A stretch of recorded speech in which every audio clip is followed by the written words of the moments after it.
ਅੰਗ 20ਵਾਂ।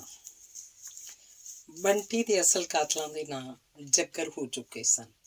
ਸਮਤੇ ਨੇ ਹਰਮਨਵੀਰ ਹੋਰਾਂ ਵਿਰੁੱਧ ਜੋ ਸਬੂਤ ਇਕੱਠੇ ਕੀਤੇ ਸਨ ਉਹ ਲੋਕਾਂ ਸਾਹਮਣੇ ਪੇਸ਼ ਹੋ ਚੁੱਕੇ ਸਨ। ਅਸਲ ਮੁਲਜ਼ਮਾਂ ਨੂੰ ਫੜਨ ਦੀ ਮੰਗ ਤੇਜ਼ ਹੋ ਰਹੀ ਸੀ।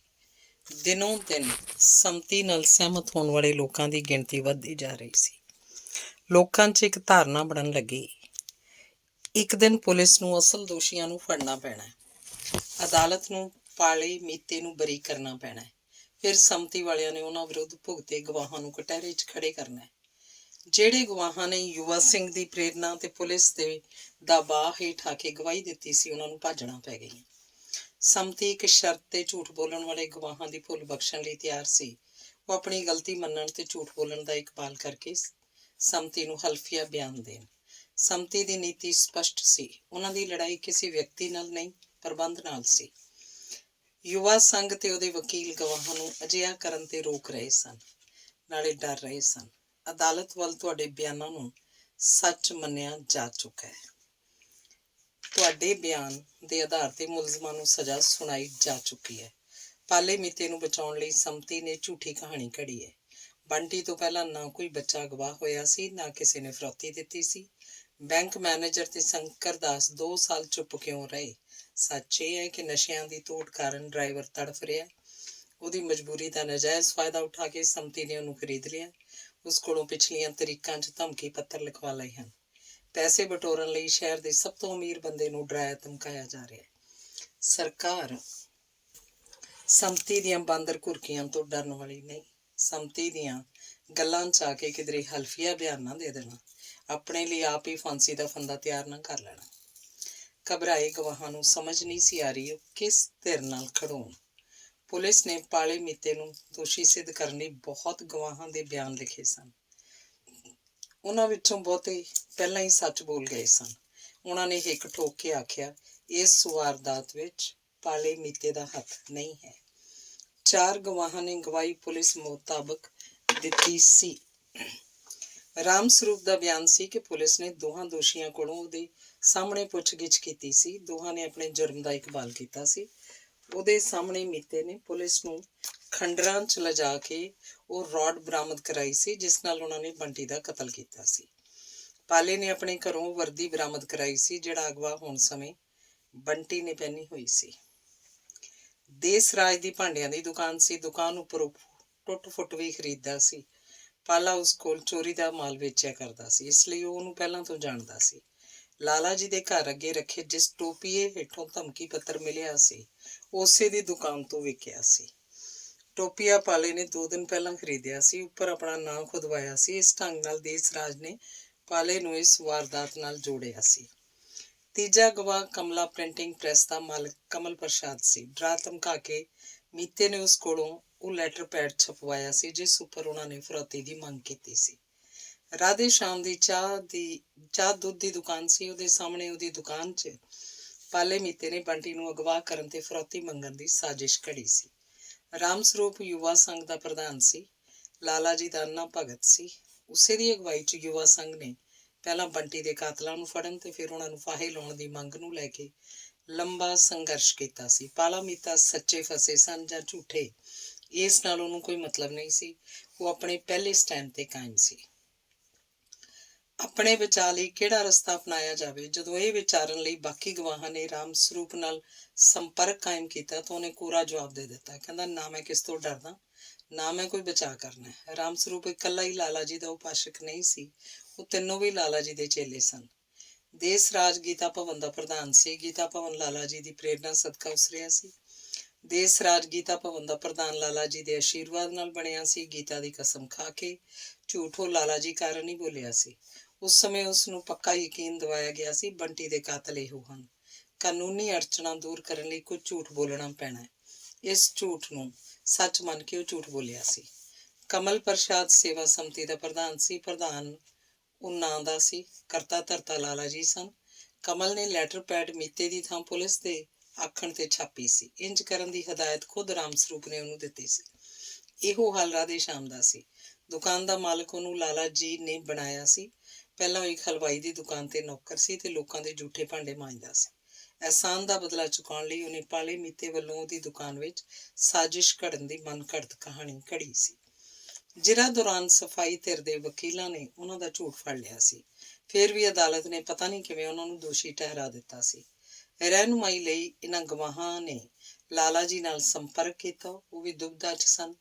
ਸੱਚ ਦੇ ਚੰਗੀ ਤਰ੍ਹਾਂ ਨਿੱਤਰ ਜਾਣ ਤੱਕ ਇੰਤਜ਼ਾਰ ਕਰਨ ਦੀ ਉਹਨਾਂ ਸਲਾਹ ਦਿੱਤੀ। ਗਵਾਹ ਕਾਰੋਬਾਰੀ ਬੰਦੇ ਸਨ, ਬਹੁਤੀ ਦੇਰ ਖੱਜਲ ਖੁਆਰ ਨਹੀਂ ਸਨ ਹੋ ਸਕਦੇ। ਉੱਪਰੋਂ ਸੰਘਰਸ਼ ਸੰਮਤੀ ਵਾਲੇ ਉਹਨਾਂ ਦੇ ਪਿੱਛੇ ਪਏ ਹੋਏ ਸਨ, ਜਲਦੀ ਕੋਈ ਫੈਸਲਾ ਕਰਨ ਲਈ ਆਖ ਰਹੇ ਸਨ। ਪਹਿਲਾਂ ਤਫਤੀਸ਼ ਦੌਰਾਨ ਤੇ ਫਿਰ ਗਵਾਹੀਆਂ ਸਮੇਂ ਉਹਨਾਂ ਨੂੰ ਕੋਈ ਪੁਲਿਸ ਅਫਸਰਾਂ ਅੱਗੇ ਪੇਸ਼ ਕੀਤਾ ਗਿਆ ਸੀ।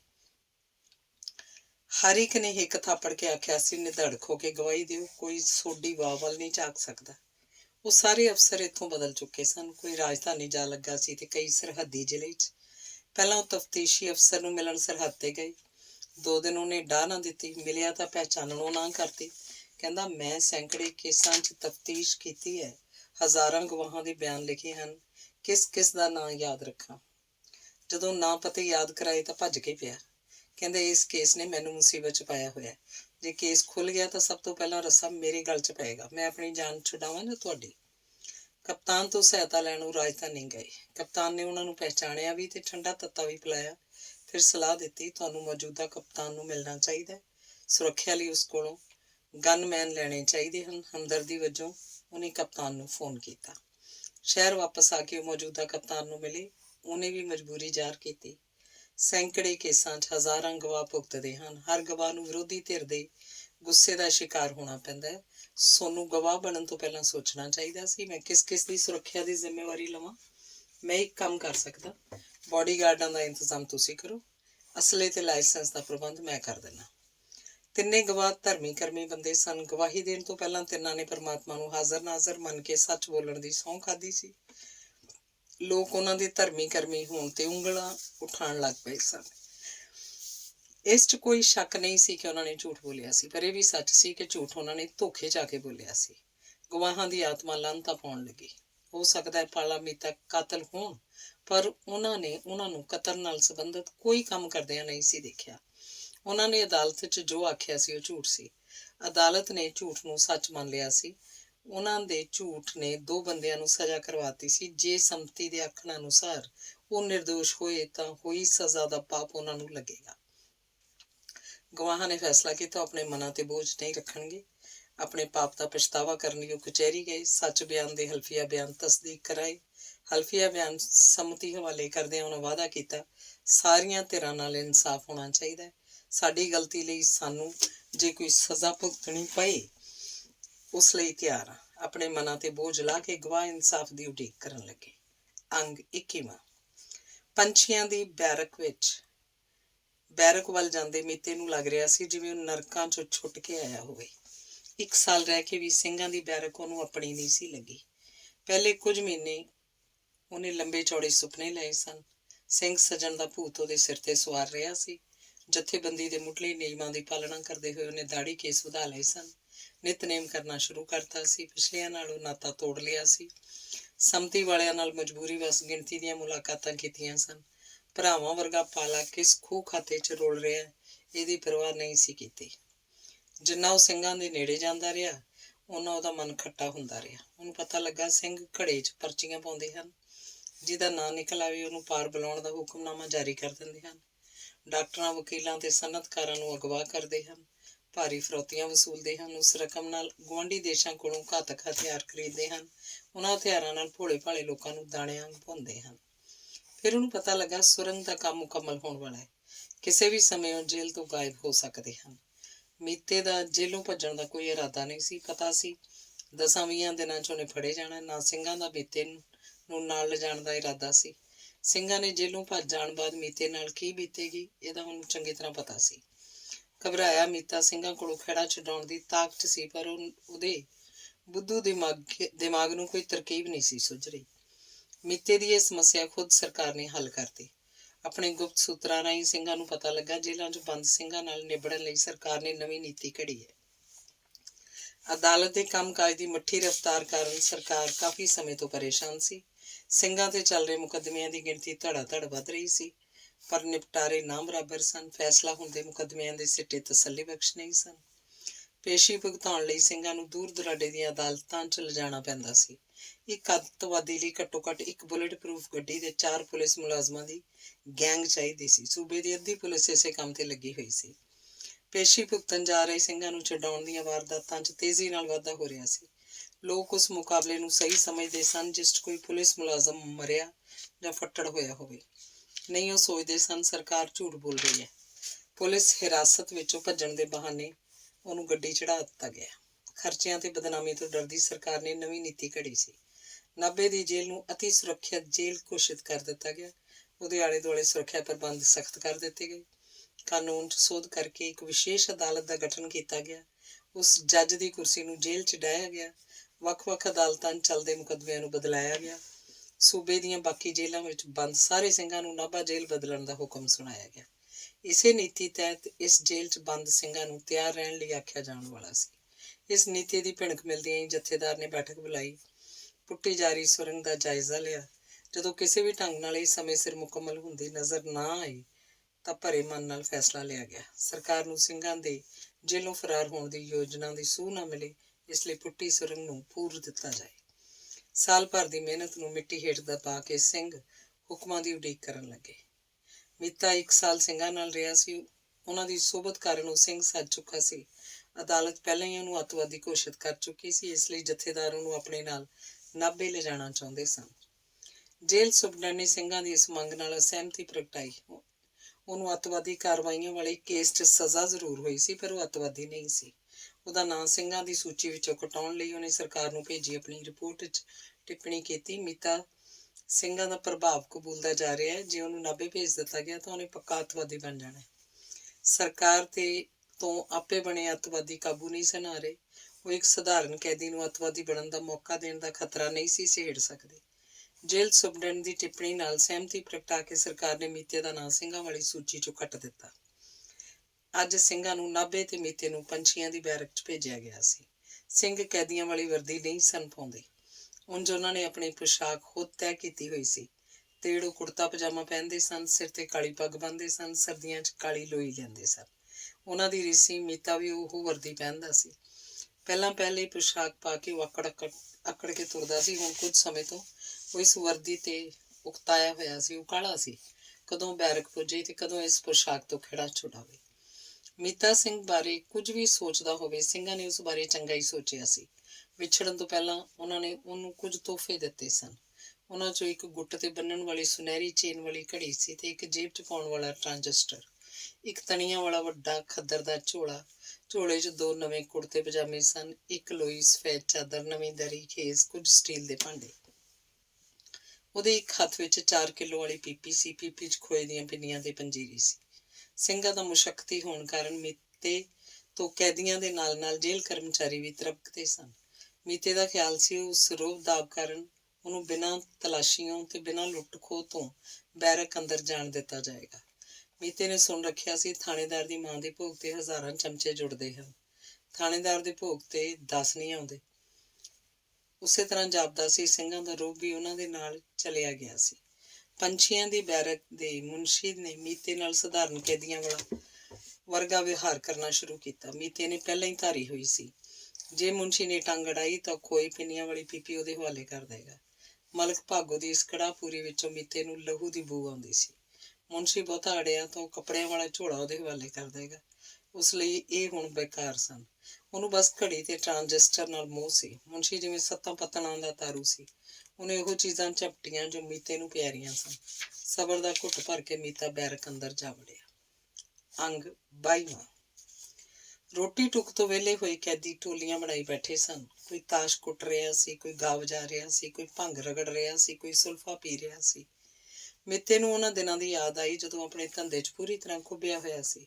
ਉਦੋਂ ਸਾਲ 'ਚੋਂ 8 ਮਹੀਨੇ ਉਹ ਜੇਲ੍ਹ 'ਚ ਰਹਿੰਦਾ ਸੀ। ਜੇਲ੍ਹ ਮੇਲੇ ਵਾਂਗ ਲੱਗਦੀ ਹੁੰਦੀ ਸੀ। ਬਹੁਤੇ ਕੈਦੀ ਹਮ ਉਮਰ, ਹਮ ਪੇਸ਼ਾ, ਹਮ ਖਿਆਲ ਹੁੰਦੇ ਸਨ। ਸਾਰਾ ਦਿਨ ਹਾਸੇ ਮਜ਼ਾਕ ਤੇ ਖੇਡ ਕੁੱਦ 'ਚ ਲੰਘਦਾ ਸੀ। ਉਸ ਸਮੇਂ ਮੀਤੇ ਦੇ ਵਾਕਫਾਂ ਦਾ ਘੇਰਾ ਬਹੁਤ ਵਿਸ਼ਾਲ ਸੀ। ਇੱਟ ਚੁੱਕੋ ਤੇ ਮਿੱਤਰ ਨਿਕਲ ਆਉਂਦਾ ਸੀ। ਇੱਕ ਵਾਰ ਉਹਨੂੰ ਦਿੱਲੀ ਦੀ ਇੱਕ ਵਾਰ ਕੁੱਲੂ ਦੀ ਜੇਲ੍ਹ ਦੀ ਹਵਾ ਖਾਣੀ ਪਈ ਸੀ। ਉੱਥੇ ਵੀ ਉਹਨੂੰ ਜਾਣਕਾਰ ਮਿਲ ਗਏ ਸਨ।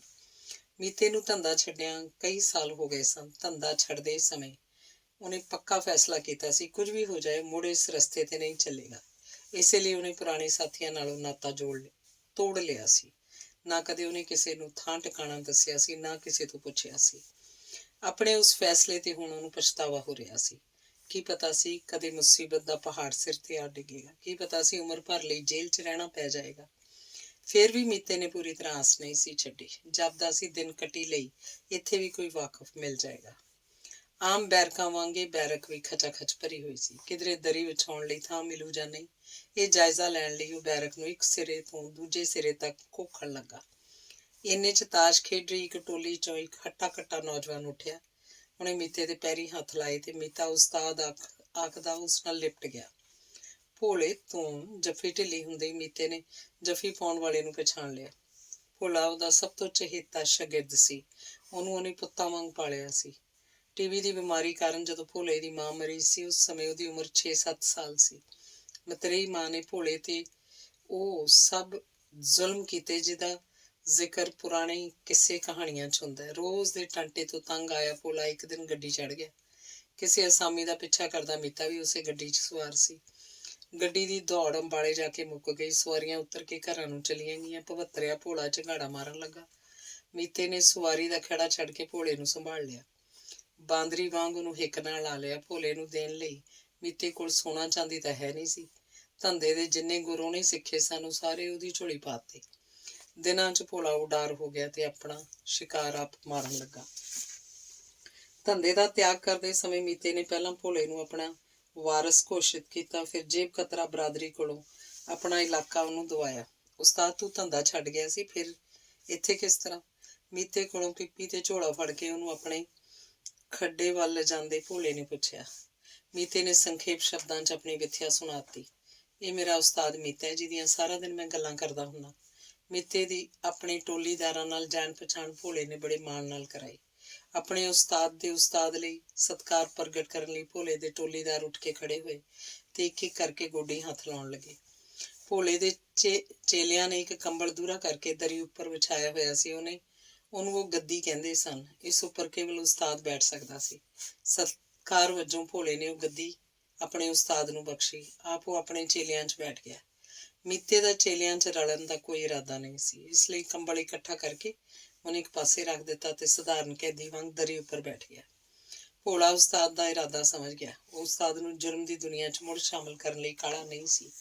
ਉਸਤਾਦ ਤੂੰ ਸਿੰਘ ਸੱਜ ਗਿਆ? ਮੀਤੇ ਦੇ ਪਹਿਰਾਵੇ ਤੋਂ ਅੰਦਾਜ਼ਾ ਲਾ ਕੇ ਭੋਲੇ ਨੇ ਪੁੱਛਿਆ।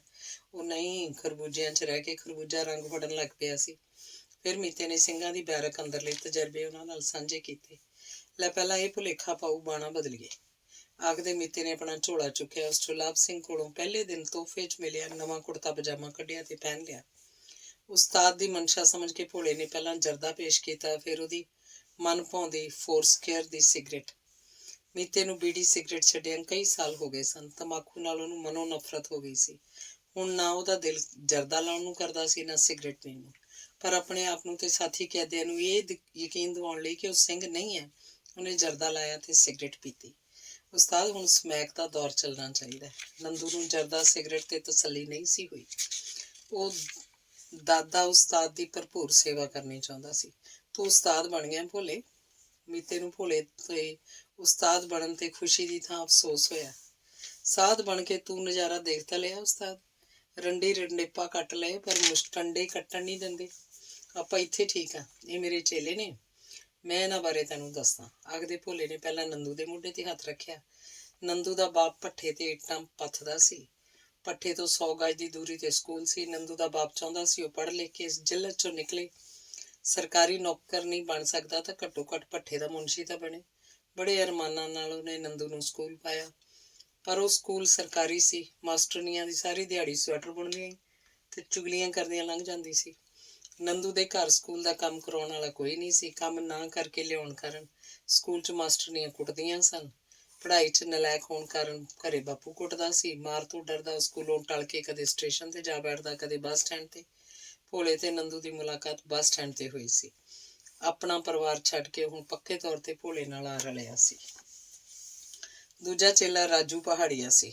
ਉਹਦਾ ਬਾਪ ਪਿੱਛੇ ਪਹਾੜ 'ਚ ਕਤੂਰਿਆਂ ਵਾਂਗ ਬੱਚੇ ਪੈਦਾ ਕਰਦਾ ਸੀ। ਮੁੰਡੇ ਨੂੰ 6-7 ਸਾਲ ਦਾ ਹੁੰਦੇ ਹੀ ਇੱਧਰ ਹਲਵਾਈ ਦੀ ਦੁਕਾਨ ਤੇ ਛੱਡ ਜਾਂਦਾ ਸੀ। ਖਾਣ ਪੀਣ ਦਾ ਇੰਤਜ਼ਾਮ ਹਲਵਾਈ ਜਿੰਮੇ ਹੁੰਦਾ ਸੀ। ਤਨਖਾਹ ਉਹ ਸਾਲ ਭਰ ਪਹਿਲਾਂ ਫੜ ਕੇ ਲੈ ਜਾਂਦਾ ਸੀ। 12-13 ਸਾਲ ਦਾ ਹੋਣ ਤੇ ਵਿਆਹ ਦਿੰਦਾ ਸੀ। ਨੂੰਹ ਨੂੰ ਘਰ ਰੱਖ ਲੈਂਦਾ ਸੀ। ਦੋਹਾਂ ਜੀਆਂ ਦੀ ਕਮਾਈ ਤੇ ਉਹ ਗੁਲਸ਼ਰੇ ਉਡਾਉਂਦਾ ਸੀ। ਦੀਵਾਲੀ ਦੇ ਨੇੜੇ ਹਲਵਾਈ ਦੀ ਦੁਕਾਨ ਤੇ ਕੰਮ ਵੱਧ ਜਾਂਦਾ ਸੀ। ਨੀਲਾ ਹਲਵਾਈ ਨੌਕਰਾਂ ਨੂੰ ਦਿਨ ਰਾਤ ਜੋੜੀ ਰੱਖਦਾ ਸੀ। ਮੁੰਡੇ ਥੱਕ ਨਾ ਜਾਣ ਇਸ ਲਈ ਕਦੀ ਭੁੱਕੀ ਉਬਾਲ ਕੇ ਦੇ ਦਿੰਦਾ ਸੀ, ਕਦੇ ਫੀਮ ਖਵਾ ਦਿੰਦਾ ਸੀ। ਹੋਰਾਂ ਨੌਕਰਾਂ ਵਾਂਗ ਰਾਜੂ ਨੂੰ ਭੁੱਕੀ ਪੀਣ ਦੀ ਲੱਤ ਲੱਗ ਗਈ ਸੀ। ਦੀਵਾਲੀ ਬਾਅਦ ਨਾ ਉਹਨਾਂ ਨੂੰ ਭੁੱਕੀ ਮਿਲਦੀ ਨਾ ਫੀਮ। ਤਨਖਾਹ ਚੋਂ ਪੈਸਾ ਲੈਣ ਦਾ ਹੁਕਮ ਨਹੀਂ ਸੀ। ਭੁੱਕੀ ਖਰੀਦਣ ਦਾ ਵੱਲ ਉਹਨੂੰ ਭੁੱਕੀ ਵੇਚਣ ਵਾਲਿਆਂ ਨੇ ਸਿਖਾਇਆ। ਕਹਿੰਦੇ ਹਲਵਾਈ ਨੂੰ ਬਥੇਰੀ ਵੱਟਤ ਹੈ, ਦਿਨ 'ਚ 5-4 ਰੁਪਏ ਖਸਕਾ ਲੈਣ ਨਾਲ ਉਹਨੂੰ ਕੋਈ ਪਤਾ ਨਹੀਂ ਲੱਗਣਾ। ਰਾਜੂ ਇਹ ਢੰਗ ਅਪਣਾਉਣ ਲੱਗਾ। ਉਂਗਲ ਫੜਨ ਬਾਅਦ ਉਹਨੇ ਗੁੱਟ ਫੜਨਾ ਸ਼ੁਰੂ ਕਰਤਾ। ਕਮਾਈ ਘਟਦੀ ਦੇਖ ਕੇ ਹਲਵਾਈ ਨੂੰ ਸ਼ੱਕ ਹੋਣ ਲੱਗਾ। ਕੜਿੱਕੀ ਲਾ ਕੇ ਉਹਨੇ ਰਾਜੂ ਨੂੰ ਚੂਹੇ ਵਾਂਗ ਮੂੰਹ ਮਾਰਦੇ ਨੂੰ ਰੰਗੇ ਹੱਥੀਂ ਫੜ ਲਿਆ। ਨਾਲੇ ਕੁੱਟਿਆ, ਨਾਲੇ ਨੌਕਰੀਆਂ ਕੱਢਤਾ। ਬਾਪ ਦੀ ਛਤਰੌਲ ਤੋਂ ਡਰਦਾ ਰਾਜੂ ਸ਼ਹਿਰ ਛੱਡਣ ਲਈ ਤਰਕੀਬਾਂ ਸੋਚਣ ਲੱਗਾ। ਹਲਵਾਈ ਦੀ ਦੁਕਾਨ ਸਟੇਸ਼ਨ ਦੇ ਬਾਹਰ ਸੀ। ਭੋਲਾ ਆਪਣਾ ਵਿਹਲਾ ਸਮੇਂ ਉੱਥੇ ਗੁਜ਼ਾਰਦਾ ਸੀ। ਦੋਹਾਂ ਦੀ ਪਹਿਲਾਂ ਤੋਂ ਜਾਣ ਪਛਾਣ ਸੀ। ਔਖੇ ਸਮੇਂ ਭੋਲੇ ਨੇ ਰਾਜੂ ਦੀ ਬਾਂਹ ਫੜੀ। ਹੁਣ ਪਰਛਾਵੇਂ ਵਾਂਗ ਉਹ ਹਮੇਸ਼ਾ ਭੋਲੇ ਦੇ ਨਾਲ ਰਹਿੰਦਾ ਹੈ। ਭੋਲੇ ਦੇ ਚੇਲਿਆਂ ਨੇ ਮੀਤੇ ਦੀ ਖੂਬ ਸੇਵਾ ਕੀਤੀ ਸੀ। ਹੁਣ ਵਾਰੀ ਉਹਦੀ ਸੀ। ਆਪਣਾ ਫਰਜ਼ ਨਿਭਾਉਣ ਲਈ ਮੀਤੇ ਨੇ ਝੋਲੇ ਚੋਂ ਸਟੀਲ ਦੀਆਂ ਪਲੇਟਾਂ ਕੱਢੀਆਂ ਤੇ ਉਹਨਾਂ ਵਿੱਚ ਸਾਰੀ ਪੰਜੀਰੀ ਤੇ ਪਿੰਨੀਆਂ ਉਲਟ ਦਿੱਤੀਆਂ। ਲਓ ਮੂੰਹ ਮਿੱਠਾ ਕਰੋ, ਆਖਦੇ ਮੀਤੇ ਨੇ ਪਲੇਟਾਂ ਭੋਲੇ ਵੱਲ ਖਸਕਾ ਦਿੱਤੀਆਂ। ਖੁਸ਼ੀ 'ਚ ਖੀਵੇ ਹੋਏ ਭੋਲੇ ਨੇ ਮਹਾਂਭੋਜ 'ਚ ਸ਼ਾਮਲ ਹੋਣ ਲਈ ਆਪਣੇ ਮਿੱਤਰਾਂ ਨੂੰ ਆਵਾਜ਼ ਮਾਰ ਲਈ। ਭੋਲਾ ਨਾਲੇ ਦੋਸਤਾਂ 'ਚ ਪਿੰਨੀਆਂ ਵੰਡਦਾ ਰਿਹਾ, ਨਾਲੇ ਆਪਣੀ ਤੇ ਉਸਤਾਦ ਦੀ ਹੱਡਬੀਤੀ ਸੁਣਾਉਂਦਾ ਰਿਹਾ। ਆਨੇ ਬਹਾਨੇ ਭੋਲਾ ਉਸਤਾਦ ਨੂੰ ਦੱਸਣ ਲੱਗਾ ਕਿ ਹੁਣ ਉਹ ਇਕੱਲਾ ਰਹਿ ਜਾਣ ਤੇ ਬੜਾਉਣ ਵਾਲਾ ਭੋਲਾ ਨਹੀਂ ਹੈ। ਹੁਣ ਉਹਦਾ ਨਾਂ ਸੁਣ ਕੇ ਲੋਕ ਡਰਦੇ ਹਨ। ਹੁਣ ਉਹ 5-500 ਦੀ ਜੇਬ ਨਹੀਂ ਕੱਟਦਾ, ਸੁਪਾਰੀਆਂ ਲੈਂਦਾ। ਉਹ ਭਾਂਡਾ ਠੀਕਰ ਚੋਰੀ ਕਰਨ ਦੇ ਜੁਰਮ 'ਚ ਜੇਲ੍ਹ ਨਹੀਂ ਆਇਆ। ਬੀਤੇ ਉਸਤਾਦ ਵਾਂਗ ਉਸ ਉੱਪਰ ਵੀ ਕਤਲ ਦਾ ਕੇਸ ਹੈ। ਭੋਲਾ ਜੇਲ੍ਹ 'ਚ ਕੁਝ ਦਿਨਾਂ ਦਾ ਪ੍ਰਾਹੁਣਾ। ਉਹਦੇ ਜੇਲੋਂ ਬਾਹਰ ਦੋਸਤਾਂ ਨੇ ਸਭ ਇੰਤਜ਼ਾਮ ਕਰ ਰੱਖਿਆ। ਮੁਕੱਦਮੇ ਦੀ ਸੁਣਵਾਈ ਸ਼ੁਰੂ ਹੁੰਦੇ ਹੀ ਉਹਨੇ ਬਰੀ ਹੋ ਜਾਣਾ। ਭੋਲੇ ਮੇਰੇ ਜਿੰਮੇ ਕੋਈ ਸੇਵਾ ਲਾ। ਹੁਕਮ ਹੋਵੇ ਤਾਂ ਉਸਤਾਦ ਵਿਰੁੱਧ ਝੂਠੀ ਗਵਾਹੀ ਦੇਣ ਵਾਲੇ ਗਵਾਹਾਂ ਵਿਰੁੱਧ ਹੁਕਮਨਾਮਾ ਜਾਰੀ ਕਰਦਾ। ਬਿੱਲੂ ਉਸਤਾਦ ਨੂੰ ਮੀਤੇ ਦੇ ਝੂਠੇ ਮੁਕੱਦਮੇ 'ਚ ਸਜ਼ਾ ਹੋਣ ਤੇ ਦੁੱਖ ਸੀ। ਇਸ ਸਜ਼ਾ ਲਈ ਗਵਾਹ ਜ਼ਿੰਮੇਵਾਰ ਸਨ। ਬਿੱਲੂ ਨੇ ਗਵਾਹਾਂ ਨੂੰ ਸਬਕ ਸਿਖਾਉਣ ਲਈ ਆਪਣੇ ਸਹਿਯੋਗ ਦੀ ਪੇਸ਼ਕਸ਼ ਕੀਤੀ। ਬਿੱਲੂ ਫੜਾ ਨਹੀਂ ਸੀ ਮਾਰ ਰਿਹਾ, ਉਹ ਜੋ ਕਹਿੰਦਾ ਸੀ ਕਰ ਦਿਖਾਉਂਦਾ ਸੀ। ਲੋਕੀ ਬਿੱਲੂ ਨੂੰ ਸਟੇਸ਼ਨ ਦਾ ਬਾਦਸ਼ਾਹ ਆਖਦੇ ਸਨ। ਇਸ ਲਈ ਨਹੀਂ ਕਿ ਉਹ ਸਟੇਸ਼ਨ ਦੇ ਪੁਲ ਤੇ ਬੈਠ ਕੇ ਮੰਗਤੀ ਦੇ ਪੇਟੋਂ ਜੰਮਿਆ ਸੀ, ਬਲਕਿ ਇਸ ਲਈ ਕਿਉਂਕਿ ਸਟੇਸ਼ਨ ਤੇ ਹੁੰਦਾ ਹਰ ਜੁਰਮ ਉਹਦੀ ਸਹਿਮਤੀ ਨਾਲ ਹੁੰਦਾ ਸੀ। ਬਿੱਲੂ ਦਾ ਗਰੋਹ ਮੁਸਾਫਰਾਂ ਨਾਲ ਘੁਲਣ ਮਿਲਣ, ਉਹਨਾਂ ਦੇ ਦਿਲ ਜਿੱਤਣ ਤੇ ਫਿਰ ਖਾਣ ਪੀਣ ਸਾਂਝਾ ਕਰਨ ਦਾ ਮਾਹਰ ਸੀ। ਉਹ ਖਾਣ ਪੀਣ ਵਾਲੇ ਸਮਾਨ 'ਚ ਨਸ਼ੀਲਾ ਪਦਾਰਥ ਮਿਲਾ ਕੇ ਸਵਾਰੀ ਨੂੰ ਖਵਾ ਦਿੰਦੇ ਸਨ। ਸਵਾਰੀ ਜਦੋਂ ਬੇਹੋਸ਼ ਹੋ ਜਾਂਦੀ, ਉਹ ਸਮਾਨ ਲੈ ਕੇ ਪੱਤਰਾਬਾਦ ਜਾਂਦੇ। ਸਟੇਸ਼ਨ ਛੋਟਾ ਸੀ। ਦਿਨ 'ਚ 1-2 ਸ਼ਿਕਾਰ ਮਾਰ ਹੁੰਦੇ ਸਨ। ਪਿਛਲੇ ਕੁਝ ਮਹੀਨਿਆਂ ਤੋਂ ਉਹਨਾਂ ਦੇ ਦਿਨ ਗਰਦਿਸ਼ 'ਚ ਸਨ। ਉਹਨਾਂ ਵਰਗੇ ਕੰਮ ਕਰਨ ਵਾਲੀ ਇੱਕ ਹੋਰ ਟੋਲੀ ਸਟੇਸ਼ਨ ਤੇ ਆ ਉਤਰੀ ਸੀ। 3-4 ਦਿਨਾਂ 'ਚ ਉਹਨਾਂ ਨੇ 18-20 ਚੈਨੀਆਂ ਝਪਟ ਲਈਆਂ। ਰੇਲਵੇ ਵਿਭਾਗ ਦੇ ਨਾਲ ਰੇਲਵੇ ਪੁਲਿਸ ਦੀ ਬਦਨਾਮੀ ਹੋਣ ਲੱਗੀ। ਮਾਮਲਾ ਦਿੱਲੀ ਤੱਕ ਪੁੱਜ ਗਿਆ। ਰੇਲਵੇ ਵਿਭਾਗ ਨੇ ਮੁਸਾਫਰਾਂ ਨੂੰ ਚੌਕਸ ਕਰਨ ਲਈ ਸਟੇਸ਼ਨ ਉੱਪਰ ਵੱਡੇ ਬੋਰਡ ਲਗਵਾ ਦਿੱਤੇ। ਨਾਲ ਹਰ 15 ਮਿੰਟਾਂ ਬਾਅਦ ਲਾਊਡ ਸਪੀਕਰ ਤੇ ਚੇਤਾਵਨੀ ਦੇਣੀ ਸ਼ੁਰੂ ਕਰਤੀ। ਸੁਚੇਤ ਹੋਏ ਮੁਸਾਫਰਾਂ ਨੇ ਅਣਜਾਣ ਬੰਦਿਆਂ ਨਾਲ ਖਾਣਾ ਪੀਣਾ ਤਾਂ ਦੂਰ, ਗੱਲ ਤੱਕ ਕਰਨੀ ਵੀ ਛੱਡ ਦਿੱਤੀ। ਮਾਮਲੇ ਦੇ ਠੰਡਾ ਹੋਣ ਤੱਕ ਬਿੱਲੂ ਹੋਰਾਂ ਨੂੰ ਵਾਰਦਾਤ ਦਾ ਤਰੀਕਾ ਬਦਲਣਾ ਪਿਆ। ਉਹਨਾਂ ਨੇ ਇੱਕ ਪੁਰਾਣਾ 3 ਵੀਲਰ ਖਰੀਦ ਲਿਆ। ਸਵਾਰੀਆਂ ਚੜਾਉਣ ਲਈ ਉਹ 3 ਵੀਲਰ ਨੂੰ ਸਟੇਸ਼ਨ ਅੱਗੇ ਖੜਾਉਣ ਲੱਗੇ। ਟੋਲੀ ਦੇ 2-3 ਮੈਂਬਰ ਪਹਿਲਾਂ ਹੀ ਸਵਾਰੀਆਂ ਬਣ ਕੇ 3 ਵੀਲਰ 'ਚ ਬੈਠ ਜਾਂਦੇ। ਜਦ ਕੋਈ ਮਾਲਦਾਰ ਸਵਾਰੀ ਟੈਂਪੂ 'ਚ ਬੈਠਦੀ, ਉਹ ਟੈਂਪੂ ਲੈ ਕੇ ਤੁਰ ਪੈਂਦੇ। ਸੁੰਨਸਾਨ ਜਗ੍ਹਾ ਤੇ ਲਿਜਾ ਕੇ ਸਵਾਰੀ ਨੂੰ ਲੁੱਟ ਲੈਂਦੇ। ਕੁਝ ਮੁਸਾਫਰ ਨੰਗ ਮਲੰਗ ਹੋ ਕੇ ਘਰ ਨੂੰ ਮੁੜ ਜਾਂਦੇ, ਕੁਝ ਥਾਣੇ ਪੁੱਜ ਜਾਂਦੇ। ਪੁਲਿਸ ਵਾਲੇ ਥੋੜ੍ਹੀ ਬਹੁਤ ਭੱਜ ਨੱਠ ਕਰਕੇ ਮਾਮਲਾ ਠੱਪ ਦਿੰਦੇ। ਇੱਕ ਫੁਰਤੀਲੀ ਸਵਾਰੀ ਨੇ ਬੇੜੀ 'ਚ ਵੱਟੇ ਪਾਤੇ। ਸਵਾਰੀ ਕਦੇ ਟੈਂਪੂ ਯੂਨੀਅਨ ਦੀ ਪ੍ਰਧਾਨ ਰਹੀ ਸੀ।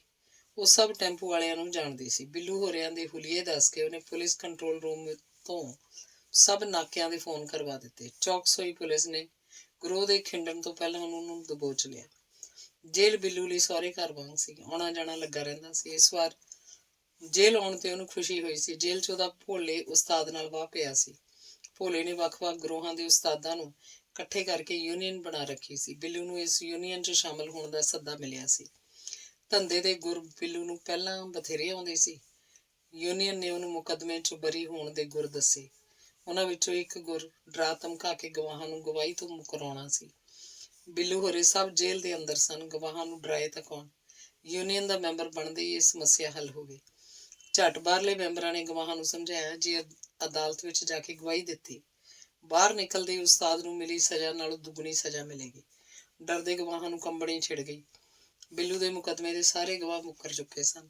ਉਹ ਬਰੀ ਹੋਣ ਵਾਲਾ ਸੀ। ਕਮਲਿਆ, ਮੇਰੇ ਮੁਕੱਦਮੇ ਦਾ ਫੈਸਲਾ ਹੋ ਚੁੱਕਾ ਹੈ, ਹੁਣ ਕਿਹੜੇ ਗਵਾਹਾਂ ਨੂੰ ਮੁਕਰਾਏਂਗਾ?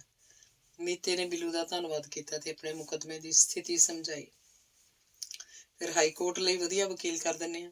ਪਹਿਲਾਂ ਉਹ ਜ਼ਮਾਨਤ ਕਰਾਏਗਾ, ਫਿਰ ਬਰੀ, ਪੈਸਾ ਯੂਨੀਅਨ ਦੇਏਗੀ। ਮੀਤੇ ਦੇ ਮਦਦ ਵਿੱਚ ਉਸਤਾਦ ਨੀਲੇ ਖਾਂ ਪਿੱਛੇ ਨਹੀਂ ਸੀ ਰਹਿਣਾ ਚਾਹੁੰਦਾ। ਯੂਨੀਅਨ ਦਾ ਮੈਂਬਰ ਬਣ ਕੇ ਉਹਨੂੰ ਜਿਸ ਗੱਲ ਦਾ ਸਭ ਤੋਂ ਵੱਧ ਫਾਇਦਾ ਹੋਇਆ ਸੀ, ਉਹ ਸੁਝਾਅ ਪੇਸ਼ ਕਰਨ ਲੱਗਾ। ਏਕੇ 'ਚ ਬਰਕਤ ਹੁੰਦੀ ਹੈ। ਇਸ ਟੋਟਕੇ ਦੀ ਸਮਝ ਨੀਲੇ ਖਾਂ ਨੂੰ ਯੂਨੀਅਨ ਦਾ ਮੈਂਬਰ ਬਣ ਕੇ ਆਈ ਸੀ। ਉਹਦੇ ਗਰੋਹ 'ਚ 7 ਮੈਂਬਰ ਸਨ। ਉਹ ਸੱਤੇ ਹੁਣ ਉਹਦੇ ਨਾਲ ਸਨ। ਅੱਜ ਕੱਲ੍ਹ ਉਹ ਕਾਲੇ ਕੱਛਿਆਂ ਵਾਲੇ ਗਰੋਹ ਦੇ ਨਾਂ ਨਾਲ ਮਸ਼ਹੂਰ ਸਨ। ਪਹਿਲਾਂ ਉਹ ਇਸ ਤਰ੍ਹਾਂ ਦੇ ਨਹੀਂ ਸਨ। ਬਿਹਾਰੋਂ ਰੁਜ਼ਗਾਰ ਦੀ ਭਾਲ 'ਚ ਇੱਧਰ ਆਏ ਸਨ। ਆਉਂਦੇ ਇੱਕ ਫੈਕਟਰੀ 'ਚ ਕੰਮ ਮਿਲ ਗਿਆ, ਜਲਦੀ ਹੱਥ ਸੁਖਾਲਾ ਹੋ ਗਿਆ। ਉਸੇ ਸੌਖ ਨੇ ਉਹਨਾਂ ਦੇ ਮੁਜਰਮ ਬਣਨ ਦੀ ਨੀਂਹ ਰੱਖੀ। ਹੋਲੀ ਵਾਲੇ ਦਿਨ ਦਾਰੂ ਪੀ ਕੇ ਉਹਨਾਂ ਹੁੱਲੜਬਾਜੀ ਕੀਤੀ। ਸ਼ਾਮ ਨੂੰ ਹੁੱਲੜਬਾਜੀ ਲੜਾਈ 'ਚ ਬਦਲ ਗਈ। ਰਾਤ ਨੂੰ ਇਹ ਲੜਾਈ ਉਹਨਾਂ ਨੂੰ ਹਵਾਲਾਤ ਲੈ ਗਈ। ਉਹਨਾਂ ਨੂੰ ਛੱਡਣ ਲਈ ਪੁਲਿਸ ਨੇ ਜਿੰਨੇ ਪੈਸੇ ਉਹਨਾਂ ਕੋਲੋਂ ਮੰਗੇ, ਉਹਨੇ ਨਾ ਉਹਨਾਂ ਕੋਲ ਸਨ, ਨਾ ਉਹਨਾਂ ਦੇਣੇ ਸਨ। ਉਹਨਾਂ ਸੋਚਿਆ, ਅਸੀਂ ਕਿਹੜਾ ਕਿਸੇ ਦਾ ਸਿਰ ਪਾੜਿਆ, ਆਪਸ ਤੂੰ ਮੈਂ ਹੋਏ ਆ, ਸਾਡਾ ਰਾਜੀਨਾਮਾ ਹੋ ਗਿਆ, ਆਪੇ 2-4 ਦਿਨਾਂ ਬਾਅਦ ਛੱਡ ਦੇਣਗੇ। ਪਰ ਮਾਮਲਾ ਹੋਰ ਹੀ ਰੂਪ ਧਾਰ ਗਿਆ। ਉਸ ਥਾਣੇ ਦੇ ਥਾਣੇਦਾਰਾਂ ਨੇ ਪਹਿਲੇ ਮਹੀਨੇ ਡਕੈਤੀ ਦੀ ਤਿਆਰੀ 'ਚ ਰੁੱਝੇ 4 ਗਰੋਹ ਫੜੇ ਸਨ। ਇਸ ਵਾਰ ਮਹੀਨੇ ਦੇ ਅਖੀਰ ਤੱਕ ਇੱਕ ਗਰੋਹ ਵੀ ਹੱਥ ਨਹੀਂ ਸੀ ਲੱਗਾ। ਅਫਸਰਾਂ ਦੀਆਂ ਝਿੜਕਾਂ ਤੋਂ ਡਰਦੀ ਤੇ ਇੰਨੇ ਦੇ ਪੈਸੇ ਨਾ ਦੇਣ ਤੇ ਹੱਠ ਤੋਂ ਖਿਝੀ ਪੁਲਿਸ ਨੇ ਝੱਟ ਇਹਨਾਂ ਤੇ ਇਸ ਧਾਰਾ ਤਹਿਤ ਮੁਕੱਦਮਾ ਦਰਜ ਕਰ ਦਿੱਤਾ। ਮੁਕੱਦਮਾ ਮਜ਼ਬੂਤ ਕਰਨ ਲਈ ਪੁਲਿਸ ਨੇ ਕਿਸੇ ਕੋਲੋਂ ਦੇਸੀ ਪਿਸਤੌਲ ਤੇ ਕਿਸੇ ਕੋਲੋਂ ਚਾਕੂ ਫੜਿਆ ਦਿਖਾਤਾ। ਉਨੀ ਦਿਨੀ ਕਾਲੇ ਕੱਛਿਆਂ ਵਾਲਾ ਗਰੋਹ ਸੱਚਮੁੱਚ ਸਰਗਰਮ ਸੀ। ਆਏ ਦਿਨ ਲੁੱਟ ਖਸੁੱਟ ਤੇ ਮਾਰ ਕੁਟਾਈ ਹੁੰਦੀ ਸੀ। ਹਾਲਾਤਾਂ ਨੂੰ ਧਿਆਨ 'ਚ ਰੱਖਦਿਆਂ ਜੱਜ ਨੇ ਪਹਿਲਾਂ ਉਹਨਾਂ ਨੂੰ ਜ਼ਮਾਨਤ ਤੇ ਛੱਡਣੋਂ ਨਾ ਕੀਤੀ, ਫਿਰ ਤੇਜ਼ੀ ਨਾਲ ਸੁਣਵਾਈ ਮੁਕੰਮਲ ਕਰਕੇ 3-3 ਸਾਲ ਦੀ ਸਜ਼ਾ ਸੁਣਾਤੀ। ਪਿੱਛੋਂ ਬੌਰੀਆ ਬਰਾਦਰੀ ਨਾਲ ਸੰਬੰਧਿਤ ਕਾਲੇ ਕੱਛਿਆਂ ਵਾਲਿਆਂ ਦਾ ਅਸਲੀ ਗਰੋਹ ਫੜਿਆ ਗਿਆ। ਉਹ ਵੀ ਨੀਲੇ ਖਾਂ ਵਾਲੇ ਬੈਰਕ 'ਚ ਪੁੱਜ ਗਏ। ਆਪਣਾ ਭਾਈਚਾਰਾ ਮੰਨ ਕੇ ਬੌਰੀਆ ਨੇ ਉਹਨਾਂ ਨੂੰ ਆਪਣੇ ਗਰੋਹ 'ਚ ਸ਼ਾਮਲ ਕਰ ਲਿਆ ਤੇ ਕੰਮਕਾਰ ਦੇ ਢੰਗ ਤਰੀਕੇ ਸਿਖਾਤੇ। 3 ਸਾਲ ਬਾਅਦ ਨਾ ਉਹ ਹੱਥੀਂ ਕੰਮ ਕਰਨ ਦੇ ਯੋਗ ਰਹੇ, ਨਾ ਉਹਨਾਂ ਨੇ ਇਹਦੀ ਜ਼ਰੂਰਤ ਸਮਝੀ। ਮਿਹਨਤ ਮਜ਼ਦੂਰੀ ਨਾਲੋਂ ਇਸ ਧੰਦੇ 'ਚ ਦਿਹਾੜੀ ਸੌਖੀ ਤੇ ਵੱਧ ਮਿਲਦੀ ਸੀ। ਹੁਣ ਕਦੇ ਉਹ ਫੜੇ ਜਾਂਦੇ ਸਨ, ਕਦੇ ਛੁੱਟ ਜਾਂਦੇ ਸਨ। ਨੀਲੇ ਖਾਂ ਦੇ ਉਸਤਾਦ ਸਾਰੇ ਸੂਬੇ 'ਚ ਮਾਰ ਕਰਦੇ ਸਨ। ਉਹਨਾਂ ਨੇ ਹਰ ਥਾਂ ਆਪਣੇ ਪੱਕੇ ਵਕੀਲ ਕੀਤੇ ਹੋਏ ਸਨ। ਹਰ ਮਹੀਨੇ ਉਹਨਾਂ ਨੂੰ ਬੱਝਵੀਂ ਫੀਸ ਦਿੰਦੇ ਸਨ। ਜਦੋਂ ਗਰੋਹ ਦਾ ਕੋਈ ਮੈਂਬਰ ਫੜਿਆ ਜਾਂਦਾ, ਵਕੀਲ ਆਪੇ ਪੈਰਵੀ ਸ਼ੁਰੂ ਕਰ ਦਿੰਦਾ। ਵਕੀਲ ਹਾਈ ਕੋਰਟ ਤੱਕ ਤਾਰਾਂ ਖੜਕਾ ਦਿੰਦਾ। ਪੁਲਿਸ ਨੇ ਮੇਰੀ ਸਾਹਿਲ ਨੂੰ ਸਟੇਸ਼ਨ ਤੋਂ ਚੁੱਕ ਲਿਆ। ਝੂਠੇ ਮੁਕੱਦਮੇ 'ਚ ਫਸਾਏ ਜਾਣ ਦਾ ਡਰ ਹੈ। ਫੜੇ ਮੈਂਬਰ ਤੇ ਕਿਹੜਾ ਕੇਸ ਬਣਾਇਆ ਜਾਵੇ, ਇਹ ਸੋਚਦੀ ਪੁਲਿਸ ਕਈ ਦਿਨ ਲੰਘਾ ਦਿੰਦੀ ਸੀ। ਤਾਰ ਦੇ ਆਧਾਰ ਤੇ ਉਹਨਾਂ ਦੀ ਗ੍ਰਿਫਤਾਰੀ ਪੁਲਿਸ ਵੱਲੋਂ ਦਿਖਾਈ ਗ੍ਰਿਫਤਾਰੀ ਤੋਂ ਪਹਿਲਾਂ ਹੀ ਸਿੱਧ ਹੋ ਜਾਂਦੀ ਸੀ। ਸ਼ੱਕ ਦੇ ਆਧਾਰ ਤੇ ਉਹ ਬਰੀ ਹੋ ਜਾਂਦੇ ਸਨ। ਬੌਰੀਆਂ ਵੱਲੋਂ ਵਰਤਿਆ ਜਾਂਦਾ ਇਹ ਗੁਰ ਨੀਲੇ ਖਾਂ ਨੇ ਯੂਨੀਅਨ ਵਾਲਿਆਂ ਨੂੰ ਦੱਸਿਆ। ਯੂਨੀਅਨ ਵਾਲਿਆਂ ਨੇ ਝਾਟੇ ਨੂੰ ਅਪਣਾ ਲਿਆ। ਯੂਨੀਅਨ ਨੇ ਹਾਈ ਕੋਰਟ ਤੱਕ ਪੱਕੇ ਵਕੀਲ ਕਰ ਲਏ, ਉਹ ਵੀ ਉੱਚ ਕੋਟੀ ਦੇ। ਬੱਝਵੀਂ ਫੀਸ ਮਿਲਣ ਦੇ ਲਾਲਚ 'ਚ ਚੰਗੇ ਵਕੀਲ ਸਸਤੇ ਭਾਅ ਮਿਲ ਗਏ। ਦੋਵਾਂ ਧਿਰਾਂ ਨੂੰ ਫਾਇਦਾ ਹੋਇਆ। ਹਰ ਮੈਂਬਰ ਨੂੰ 200-300 ਰੁਪਏ ਮਹੀਨਾ ਦੇਣਾ ਪੈਂਦਾ ਸੀ। ਵਕੀਲਾਂ ਦਾ ਬੂੰਦ ਨਾਲ ਘੜਾ ਭਰ ਜਾਂਦਾ ਸੀ। ਯੂਨੀਅਨ ਦੇ ਇਸ ਉੱਦਮ ਦੇ ਸਿੱਟੇ ਚੰਗੇ ਨਿਕਲ ਰਹੇ ਸਨ। ਪਹਿਲਾਂ ਪੁਲਿਸ ਫੜੇ ਦੋਸ਼ੀ ਨੂੰ ਕਈ ਦਿਨ ਥਾਣੇ ਬਿਠਾਈ ਰੱਖਦੀ। ਯੂਨੀਅਨ ਦੇ ਵਕੀਲ ਹੁਣ ਝੱਟ ਹਾਈ ਕੋਰਟ ਦਾ ਰੇਡ ਕਰਾ ਦਿੰਦੇ। ਡਰਦੀ ਪੁਲਿਸ ਫੜਨ ਸਾਰ ਮੁਕੱਦਮਾ ਦਰਜ ਕਰਦੀ। ਪਹਿਲਾਂ ਬਿਨਾਂ ਕਾਰਨ ਮੈਜਿਸਟ੍ਰੇਟ 10-10 ਦਿਨਾਂ ਦਾ ਪੁਲਿਸ ਰਿਮਾਂਡ ਦੇ ਦਿੰਦਾ ਸੀ। ਹੁਣ 1-2 ਦਿਨਾਂ ਤੋਂ ਵੱਧ ਨਹੀਂ ਦਿੰਦਾ। ਹੱਡ ਟੁੱਟਣੋਂ ਬਚ ਜਾਂਦੇ ਸਨ। ਅੱਗੇ ਪੁਲਿਸ ਫੜਦੀ ਕੁਝ ਸੀ, ਪਾਉਂਦੀ ਕੁਝ ਸੀ। ਹੁਣ ਹੇਰਾਫੇਰੀ ਦੀ ਸੰਭਾਵਨਾ ਘਟ ਗਈ। ਅੱਗੇ ਵਕੀਲਾਂ ਦੀਆਂ ਫੀਸਾਂ ਤੋਂ ਡਰਦੇ ਛੋਟੇ-ਮੋਟੇ ਮੁਜਰਮ ਅਪੀਲ ਨਹੀਂ ਸੀ ਕਰਦੇ। ਕਈ ਵਾਰ ਝੂਠੇ ਮੁਕੱਦਮੇ 'ਚ ਸਜ਼ਾ ਕੱਟਣੀ ਪੈ ਜਾਂਦੀ ਸੀ। ਹੁਣ ਹਰ ਫੈਸਲੇ ਵਿਰੁੱਧ ਅਪੀਲ ਹੁੰਦੀ ਹੈ। ਬਹੁਤੀਆਂ ਅਪੀਲਾਂ ਮਨਜ਼ੂਰ ਹੁੰਦੀਆਂ ਹਨ। ਇਸੇ ਲਈ ਨੀਲੇ ਖਾਂ ਚਾਹੁੰਦਾ ਸੀ ਉਸਤਾਦ ਨੂੰ ਵਕੀਲ ਯੂਨੀਅਨ ਵੱਲੋਂ ਕਰਕੇ ਦਿੱਤਾ ਜਾਏ। ਨਹੀਂ ਭਾਈ, ਮੇਰਾ ਕੇਸ ਸੰਮਤੀ ਲੜ ਰਹੀ ਹੈ। ਮੈਨੂੰ ਉਹਨਾਂ ਤੇ ਪੂਰੀ ਤਸੱਲੀ ਹੈ। ਉਹ ਮੇਰੀ ਅਪੀਲ ਮਨਜ਼ੂਰ ਕਰਵਾ ਕੇ ਛੱਡਣਗੇ। ਮੀਤੇ ਨੂੰ ਆਪਣੇ ਸਮਰਥਕਾਂ ਤੇ ਭਰੋਸਾ ਸੀ। ਬਾਬਿਓ, ਸੰਮਤੀ ਵਾਲਿਆਂ ਦਾ ਖਹਿੜਾ ਛੱਡੋ। ਉਹਨਾਂ ਬਾਬੂਆਂ ਤੋਂ ਕੁਝ ਨਹੀਂ ਹੋਣਾ, ਲੋਹੇ ਨੂੰ ਕੱਟਣ ਲਈ ਲੋਹਾ ਚਾਹੀਦਾ ਹੈ। ਇਹ ਕੇਸ ਸਾਡੇ ਹਵਾਲੇ ਕਰੋ, ਫਿਰ ਦੇਖੋ ਸਾਡੇ ਹੱਥ ਦਿਨਾਂ 'ਚ ਬਰੀ ਕਰਵਾ ਦਾਂਗੇ। ਪੱਟ ਤੇ ਥਾਪੀ ਮਾਰ ਕੇ ਬੰਤੇ ਫੌਜੀ ਨੇ ਫੜ ਮਾਰੀ। ਬੰਤਾ ਅਫੀਮ ਤੇ ਭੁੱਕੀ ਵੇਚਣ ਵਾਲੀ ਟੋਲੀ ਦਾ ਮੁਖੀਆ ਸੀ। ਪੈਨਸ਼ਨ ਆਉਂਦਾ ਹੀ ਉਹ ਸੁੱਖੇ ਨੰਬਰਦਾਰ ਦਾ ਬਾਡੀਗਾਰਡ ਬਣ ਗਿਆ ਸੀ। ਸੁੱਖਾ ਅਫੀਮ ਦੀ ਸਮਗਲਿੰਗ ਕਰਦਾ ਸੀ। ਜਿਸ ਗੱਡੀ 'ਚ ਮਾਲ ਹੁੰਦਾ, ਸੁੱਖੇ ਦੀ ਕਾਰ ਉਹਦੇ ਅੱਗੇ ਅੱਗੇ ਚੱਲਦੀ। ਸੁੱਖਾ ਰਸਤੇ 'ਚ ਆਉਂਦੀਆਂ ਔਕੜਾਂ ਦੂਰ ਕਰਦਾ ਜਾਂਦਾ। ਬਿਨਾਂ ਰੋਕ ਟੋਕ ਗੱਡੀ ਆਪਣੀ ਮੰਜ਼ਿਲ ਤੇ ਪੁੱਜ ਜਾਂਦੀ। ਬੰਤੇ ਦੇ ਮਾੜੇ ਦਿਨ ਉਸ ਸਮੇਂ ਸ਼ੁਰੂ ਹੋਏ ਜਦੋਂ ਸੁੱਖੇ ਦਾ ਡੋਡਿਆਂ ਦਾ ਭਰਿਆ ਟਰੱਕ ਫੜਿਆ ਗਿਆ। ਉਸ ਦਿਨ ਬੰਤਾ ਸੁੱਖੇ ਦੇ ਨਾਲ ਸੀ। ਸੁੱਖੇ ਨੂੰ ਸ਼ੱਕ ਹੋਇਆ ਇਹ ਕਾਰਸਤਾਨੀ ਬੰਤੇ ਦੀ ਹੈ। ਸੱਚਾਈ ਜਾਣਨ ਲਈ ਸੁੱਖੇ ਨੇ ਆਪਣੇ ਵਾਕਫ ਥਾਣੇਦਾਰ ਰਾਹੀਂ ਉਹਨੂੰ ਗ੍ਰਿਫਤਾਰ ਕਰਵਾ ਦਿੱਤਾ। ਥਾਣੇਦਾਰ ਨੇ ਰਿਪੋਰਟ ਦਿੱਤੀ ਬੰਤਾ ਬੇਕਸੂਰ ਹੈ, ਪਰ ਸੁੱਖੇ ਨੂੰ ਯਕੀਨ ਨਾ ਆਇਆ। ਭੱਜ ਨੱਠ ਕਰਕੇ ਉਹਨੇ ਬੰਤੇ ਨੂੰ ਸਜ਼ਾ ਕਰਵਾ ਦਿੱਤੀ। ਉਹਦਾ ਸਾਥੀ ਮਹਿੰਦਰ ਭਦੌੜੀਏ ਦੇ ਟਰੱਕ ਦਾ ਡਰਾਈਵਰ ਸੀ। ਭੁੱਕੀ ਦੇ ਭਰੇ ਬਹੁਤੇ ਟਰੱਕ ਉਹ ਰਾਜਸਥਾਨੋਂ ਲਿਆਉਂਦਾ ਸੀ। ਮਹਿੰਦਰ ਦੇ ਮਾੜੇ ਕਰਮ, ਇੱਕ ਦਿਨ ਕਾਰ ਹਾਦਸੇ 'ਚ ਭਦੌੜੀਏ ਦੀ ਮੌਤ ਹੋ ਗਈ। ਮਹਿੰਦਰ ਨੇ ਇਕੱਲਿਆਂ ਹੱਥ ਪੈਰ ਮਾਰਨ ਦੀ ਕੋਸ਼ਿਸ਼ ਕੀਤੀ। ਵੱਡੇ ਵਪਾਰੀਆਂ ਨੇ ਉਹਦੇ ਪੈਰ ਨਾ ਲੱਗਣ ਦਿੱਤੇ। ਪਹਿਲੇ ਗੇੜੇ ਹੀ ਫੜਾਤਾ। ਬੰਤੇ ਤੇ ਮਹਿੰਦਰ ਦੀ ਥੋੜ੍ਹੀ ਬਹੁਤ ਜਾਣ ਪਛਾਣ ਪਹਿਲਾਂ ਵੀ ਸੀ। ਜੇਲ੍ਹ 'ਚੋਂ ਪੱਕੇ ਯਾਰ ਬਣ ਗਏ ਸੀ। ਬਾਹਰ ਨਿਕਲ ਕੇ ਉਹਨਾਂ ਨੇ ਧੰਦਾ ਨਵੇਂ ਸਿਰੇ ਤੋਂ ਸ਼ੁਰੂ ਕਰ ਲਿਆ। ਹੁਣ ਕਾਮਯਾਬ ਹਨ। ਯੂਨੀਅਨ ਵਾਲਿਆਂ ਨੂੰ ਉਹਨਾਂ ਨੇ ਆਪਣੀ ਕਾਮਯਾਬੀ ਦਾ ਰਾਜ਼ ਪੁਲਿਸ ਨਾਲ ਗੰਢ ਤੁੱਪ ਦੱਸਿਆ ਸੀ। ਯੂਨੀਅਨ ਨੇ ਉਹਨਾਂ ਦੇ ਆਖੇ ਲਾ ਕੇ ਪੁਲਿਸ ਨਾਲ ਗੱਲ ਨਿਬੇੜ ਲਈ। ਰੁਤਬੇ ਅਨੁਸਾਰ ਹਰ ਅਫਸਰ ਨਾਲ ਮਹੀਨਾ ਬੰਨ ਲਿਆ। ਮੈਂਬਰਾਂ ਨੂੰ ਮੌਜਾਂ ਹੋ ਗਈਆਂ। ਪਹਿਲਾਂ ਜੇ ਕੋਈ 500 ਦੀ ਜੇਬ ਕੱਟਦਾ ਤਾਂ 400 ਪੁਲਿਸ ਲੈ ਜਾਂਦੀ ਸੀ। ਹੁਣ ਮੈਂਬਰ ਨੇ ਬਸ ਮੈਂਬਰਸ਼ਿਪ ਦੇਣੀ ਹੈ, ਬਾਕੀ ਕੰਮ ਪ੍ਰਧਾਨ ਨਹੀਂ ਕਰਨਾ ਹੈ। ਏਕੇ ਦੀ ਬਰਕਤ ਦੇਖੋ। ਹੁਣ ਕੋਈ 10,000 ਦੀ ਜੇਬ ਕੱਟੇ ਜਾਂ 5,000 ਦੀ ਚੋਰੀ ਕਰਕੇ ਕਰੇ, ਕੋਈ 5 ਕਿਲੋ ਅਫੀਮ ਵੇਚੇ ਜਾਂ 5 ਬੋਰੀਆਂ ਭੁੱਕੀ, ਪੁਲਿਸ ਵੱਲੋਂ ਕੋਈ ਕਾਬਜ਼ੀ ਨਹੀਂ। ਆਪਣੇ ਇਸ ਤਜਰਬੇ ਦੇ ਆਧਾਰ ਤੇ ਬੰਤ ਚਾਹੁੰਦਾ ਸੀ ਮੀਤਾ ਯੂਨੀਅਨ ਦਾ ਮੈਂਬਰ ਬਣੇ ਤੇ ਆਪਣੇ ਸਾਰੇ ਫਿਕਰ ਮਿਟਾਵੇ। ਪਹਿਲਾਂ ਮੈਂ ਤੁਹਾਡੇ ਵਾਂਗ ਸੋਚਿਆ ਕਰਦਾ ਸੀ, ਪਰ ਮਿੱਤਰੋ ਵਧੀਆ ਜ਼ਿੰਦਗੀ ਜਿਉਣ ਦਾ ਇਹ ਤਰੀਕਾ ਨਹੀਂ। ਔਖਾ ਰਹਾਂ ਸੌਖਾ ਰਹਾਂ, ਹੁਣ ਮੈਂ ਪਹਿਲੇ ਰਾਹ ਨਹੀਂ ਪੈਣਾ। ਮੀਤੇ ਨੇ ਗੱਲ ਮੁਕਾਈ। ਉਸਤਾਦ ਇੱਕ ਗੱਲ ਦੱਸ, ਨਵੇਂ ਰਾਹ ਪੈ ਕੇ ਖੱਟਿਆ ਕੀ? ਉਮਰ ਕੈਦ ਹੈ ਨਾ ਪੰਛੀਆਂ ਵਰਗੀ ਪਹਿਲੀ ਬੇਫਿਕਰ ਜ਼ਿੰਦਗੀ 'ਚ ਕੀ ਘਾਟ ਸੀ? ਜੇ ਤੂੰ ਪਹਿਲਾਂ ਵਾਲਾ ਮੀਤ ਉਸਤਾਦ ਹੁੰਦਾ, ਨਾ ਤੈਨੂੰ ਪੁਲਿਸ ਇਸ ਮੁਕੱਦਮੇ 'ਚ ਘੜੀਸਦੀ, ਨਾ ਗਵਾਹ ਝੂਠੀ ਗਵਾਹੀ ਦੇਣ ਦੀ ਹਿੰਮਤ ਕਰਦੇ। ਸਾਨੂੰ ਤੇਰਾ ਇਹ ਰਾਹ ਚੰਗਾ ਨਹੀਂ ਲੱਗਦਾ। ਮੀਤੇ ਨਾਲ ਹੋਏ ਧੱਕੇ ਕਾਰਨ ਭੋਲਾ ਤਲਖ ਹੋਣ ਲੱਗਾ। ਕੋਈ ਨਹੀਂ, ਸੰਮਤੀ ਵਾਲਿਆਂ ਨੂੰ ਆ ਲੈਣ ਦੇ, ਸੋਨੂੰ ਉਹਨਾਂ ਨਾਲ ਮਿਲਾਵਾਂਗਾ, ਫਿਰ ਸੋਨੂੰ ਪਤਾ ਲੱਗ ਜੂ ਅਸਲੀ ਰਾਹ ਕਿਹੜਾ। ਮੀਤੇ ਨੂੰ ਆਪਣੀ ਗੱਲ ਮਨਾਉਣ ਲਈ ਬਹੁਤੇ ਤਰਕ ਨਹੀਂ ਸਨ ਦੇਣੇ ਆਉਂਦੇ, ਇਸ ਲਈ ਬਾਕੀ ਦੀ ਗੱਲ ਉਹਨੇ ਸੰਮਤੀ ਤੇ ਛੱਡਤੀ। ਕੌਣ ਸਿੱਧੇ ਰਾਹ ਤੇ ਹੈ ਤੇ ਕੌਣ ਪੁੱਠੇ, ਇਹ ਗੱਲ ਛੱਡੋ। ਆਹ ਹੁਣ ਉਸਤਾਦ ਦੇ ਮਿਲਣ ਤੇ ਜਸ਼ਨ ਮਨਾਈਏ। ਪੰਜੀਰੀ ਖਤਮ ਕਰਕੇ ਹੱਥ ਝਾੜਦੇ ਨੀਲੇ ਖਾਂ ਨੇ ਤਰਕ ਬਤਰਕ ਨੂੰ ਬੰਦ ਕਰਨ ਦੀ ਘੋਸ਼ਣਾ ਕੀਤੀ। ਫਿਰ ਖੁਸ਼ੀ ਖੁਸ਼ੀ ਉਹ ਰਾਤ ਨੂੰ ਮਨਾਏ ਜਾਣ ਵਾਲੇ ਜਸ਼ਨ ਦੀ ਤਿਆਰੀ 'ਚ ਰੁੱਝ ਗਏ। ਅੰਗ 23ਵਾਂ। ਸੰਘਰਸ਼ ਸੰਮਤੀ ਦੇ ਕੰਮ ਦੀਆਂ ਖਬਰਾਂ ਦੂਰ ਦੂਰ ਤੱਕ ਫੈਲਣ ਲੱਗੀਆਂ। ਪੁਲਿਸ ਵੱਲੋਂ ਹੋਏ ਧੱਕੇ ਵਿਰੁੱਧ ਲੋਕ ਫਰਿਆਦਾਂ ਲੈ ਕੇ ਆਉਣ ਲੱਗੇ। ਝੂਠੇ ਕੇਸਾਂ 'ਚ ਫਸੇ ਤੇ ਜੇਲ੍ਹਾਂ 'ਚ ਸੜਦੇ ਬੇਕਸੂਰ ਕੈਦੀਆਂ ਦੀਆਂ ਦਰਖਾਸਤਾਂ ਆਉਣ ਲੱਗੀਆਂ। ਹਲਕੇ 'ਚ ਕੰਮ ਕਰਦੀਆਂ ਛੋਟੀਆਂ-ਛੋਟੀਆਂ ਸੰਸਥਾਵਾਂ ਨੇ ਸੰਮਤੀ ਵੱਲ ਰੁਖ ਕੀਤਾ। ਇਹ ਸੰਸਥਾਵਾਂ ਆਪਣੇ ਤੌਰ ਤੇ ਸਰਕਾਰ, ਪੁਲਿਸ ਜਾਂ ਅਦਾਲਤ ਨਾਲ ਨਜਿੱਠਣ ਦੇ ਯੋਗ ਨਹੀਂ ਸਨ। ਬੂੰਦ ਬੂੰਦ ਰਲ ਕੇ ਸਮੁੰਦਰ ਦਾ ਰੂਪ ਧਾਰ ਸਕਦੀ ਹੈ। ਆਪਣੇ ਆਪ ਨੂੰ ਸਮੁੰਦਰ 'ਚ ਸਮਾਉਣ ਲਈ ਇਹ ਸੰਸਥਾਵਾਂ ਆਪਣੇ ਸਹਿਯੋਗ ਦੀ ਪੇਸ਼ਕਸ਼ ਕਰਨ ਲੱਗੀਆਂ ਤੇ ਆਪਣੀਆਂ ਸਮੱਸਿਆਵਾਂ ਵੀ ਲੈ ਕੇ ਆਉਣ ਲੱਗੀਆਂ। ਸੰਘਰਸ਼ ਸੰਮਤੀ ਦਾ ਉਤਸ਼ਾਹ ਵਧਣ ਲੱਗਾ। ਕਾਰਕੁਨਾਂ ਨੂੰ ਮਹਿਸੂਸ ਹੋਣ ਲੱਗਾ ਇਕੱਲੇ ਪਾਲੇ ਮੀਤੇ ਨੂੰ ਬਰੀ ਕਰਾਉਣ ਨਾਲ ਮਸਲਾ ਹੱਲ ਨਹੀਂ ਹੋਣਾ। ਉਹਨਾਂ ਵਰਗਿਆਂ ਦੀ ਗਿਣਤੀ ਦਿਨੋਂ ਦਿਨ ਵੱਧ ਰਹੀ ਹੈ। ਸਭ ਬਾਰੇ ਸੋਚਣਾ ਚਾਹੀਦਾ ਹੈ। ਸੰਮਤੀ ਨੂੰ ਇਹ ਵੀ ਮਹਿਸੂਸ ਹੋਣ ਲੱਗਾ ਸੰਘਰਸ਼ ਨੂੰ ਥਾਣੇ ਕਚਹਿਰੀ ਤੱਕ ਸੀਮਤ ਰੱਖ ਕੇ ਅਸਲ ਮੰਜ਼ਿਲ ਪ੍ਰਾਪਤ ਹੋਣ ਵਾਲੀ ਨਹੀਂ ਹੈ। ਲੜਾਈ ਦਾ ਘੇਰਾ ਵਸੀ ਕਰਨਾ ਪਏਗਾ। ਸੰਘਰਸ਼ ਨੂੰ ਸੜਕਾਂ ਤੱਕ ਲਿਜਾਣਾ ਪਏਗਾ। ਜਨ ਸਧਾਰਨ ਨੂੰ ਨਾਲ ਜੋੜਨਾ ਪਏਗਾ। ਸੋਚ ਵਿਚਾਰ ਬਾਅਦ ਸੰਮਤੀ ਨੇ ਐਲਾਨ ਕੀਤਾ, ਸੰਮਤੀ ਹਰ ਉਸ ਵਿਅਕਤੀ ਲਈ ਕਾਨੂੰਨੀ ਸੰਘਰਸ਼ ਕਰੇਗੀ ਜਿਸ ਨਾਲ ਥਾਣੇ ਜਾਂ ਕਚਹਿਰੀ 'ਚ ਧੱਕਾ ਹੋਇਆ। ਇਹ ਐਲਾਨ ਹੁੰਦੇ ਸਭ ਤੋਂ ਪਹਿਲਾਂ ਇਸਤਰੀ ਸਭਾ ਨੇ ਸੰਮਤੀ ਵੱਲ ਹੱਥ ਵਧਾਇਆ। ਸਭਾ ਨੂੰ ਅਜਿਹੇ ਕਈ ਮਾਮਲਿਆਂ 'ਚ ਸੰਮਤੀ ਦੀ ਸਹਾਇਤਾ ਦੀ ਜ਼ਰੂਰਤ ਸੀ ਜਿਨ੍ਹਾਂ 'ਚ ਔਰਤਾਂ ਨਾਲ ਸਰਾਸਰ ਧੱਕਾ ਹੋਇਆ ਸੀ।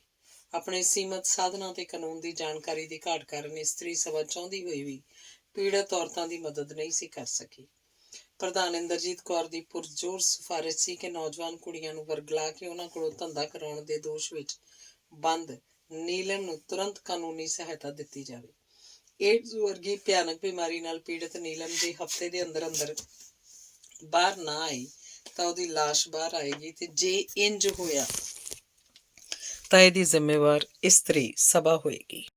ਨੀਲਮ ਦੀ ਇਹ ਦੁਰਦਸ਼ਾ ਸਭਾ ਦੀ ਅਣਗਹਿਲੀ ਤੇ ਲਾਪਰਵਾਹੀ ਕਾਰਨ ਹੋਈ ਸੀ। ਹੁਣੀ ਦਿਨੀ ਅਖਬਾਰਾਂ 'ਚ ਪੁਲਿਸ ਦੇ ਸੋਹਲੇ ਗਾਏ ਜਾ ਰਹੇ ਸਨ। ਪੁਲਿਸ ਨੇ ਨੌਜਵਾਨ ਕੁੜੀਆਂ ਕੋਲੋਂ ਧੰਦਾ ਕਰਾਉਣ ਵਾਲੇ ਇੱਕ ਬਹੁਤ ਵੱਡੇ ਗਰੋਹ ਦਾ ਭਾਂਡਾ ਫੋੜ ਦਿੱਤਾ ਸੀ।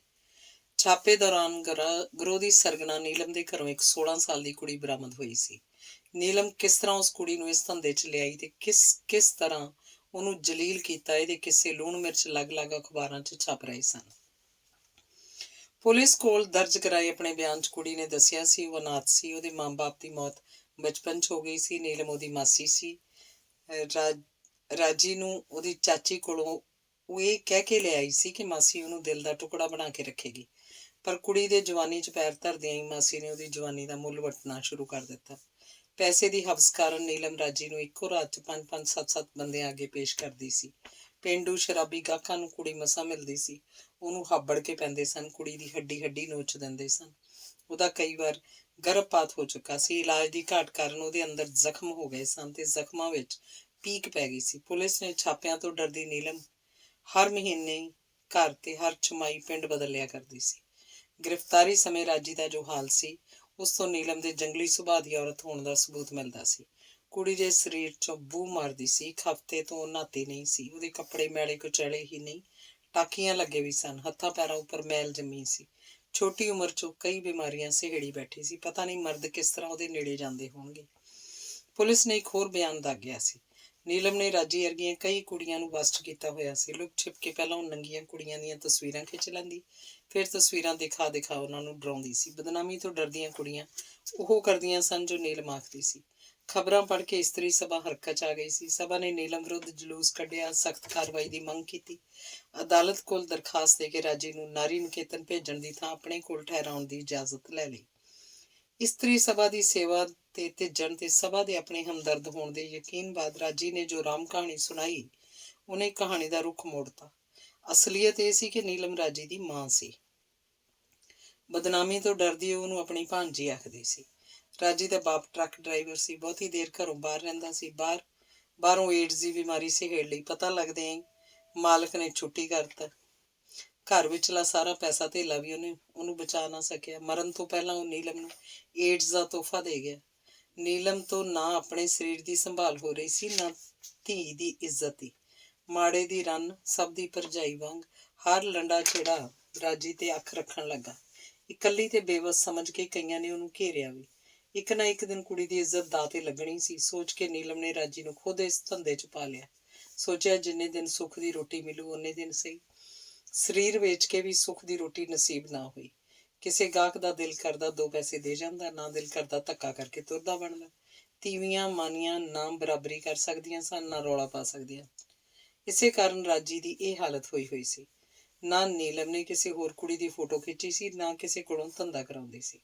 ਪੁਲਿਸ ਨੇ ਝੂਠ ਨੂੰ ਨੰਗਾ ਕਰਨ ਲਈ ਇਸਤਰੀ ਸਭਾ ਨੇ ਫਿਰ ਰੋਸ ਮੁਜ਼ਾਹਰਾ ਕੀਤਾ। ਪਾਜ ਖੁੱਲਣ ਤੋਂ ਡਰਦੀ ਪੁਲਿਸ ਨੇ ਝੱਟ ਚਲਾਨ ਤਿਆਰ ਕਰਕੇ ਅਦਾਲਤ 'ਚ ਪੇਸ਼ ਕਰ ਦਿੱਤਾ। ਯਾਦ ਪੱਤਰ ਲੈ ਕੇ ਗਏ ਇਸਤਰੀ ਸਭਾ ਦੇ ਨੁਮਾਇੰਦਿਆਂ ਨੂੰ ਪੁਲਿਸ ਕਪਤਾਨ ਨੇ ਮਿੱਠੀਆਂ ਗੱਲਾਂ ਮਾਰ ਕੇ ਮੋੜ ਦਿੱਤਾ। ਮੁਕੱਦਮਾ ਅਦਾਲਤ ਦੇ ਵਿਚਾਰ ਅਧੀਨ ਹੈ। ਹੁਣ ਜੋ ਕੁਝ ਕਰੇਗੀ ਅਦਾਲਤ ਕਰੇਗੀ, ਪੁਲਿਸ ਕੁਝ ਨਹੀਂ ਕਰ ਸਕਦੀ। ਤੁਹਾਨੂੰ ਆਪਣਾ ਪੱਖ ਅਦਾਲਤ 'ਚ ਪੇਸ਼ ਕਰਨਾ ਚਾਹੀਦਾ ਹੈ। ਅਦਾਲਤ ਦੇ ਕੰਮ 'ਚ ਦਖਲ ਦੇਣ ਤੋਂ ਡਰਦੀ ਸਭਾ ਜਲਸੇ ਜਲੂਸ ਬੰਦ ਕਰਕੇ ਘਰ ਬੈਠ ਗਈ ਸੀ।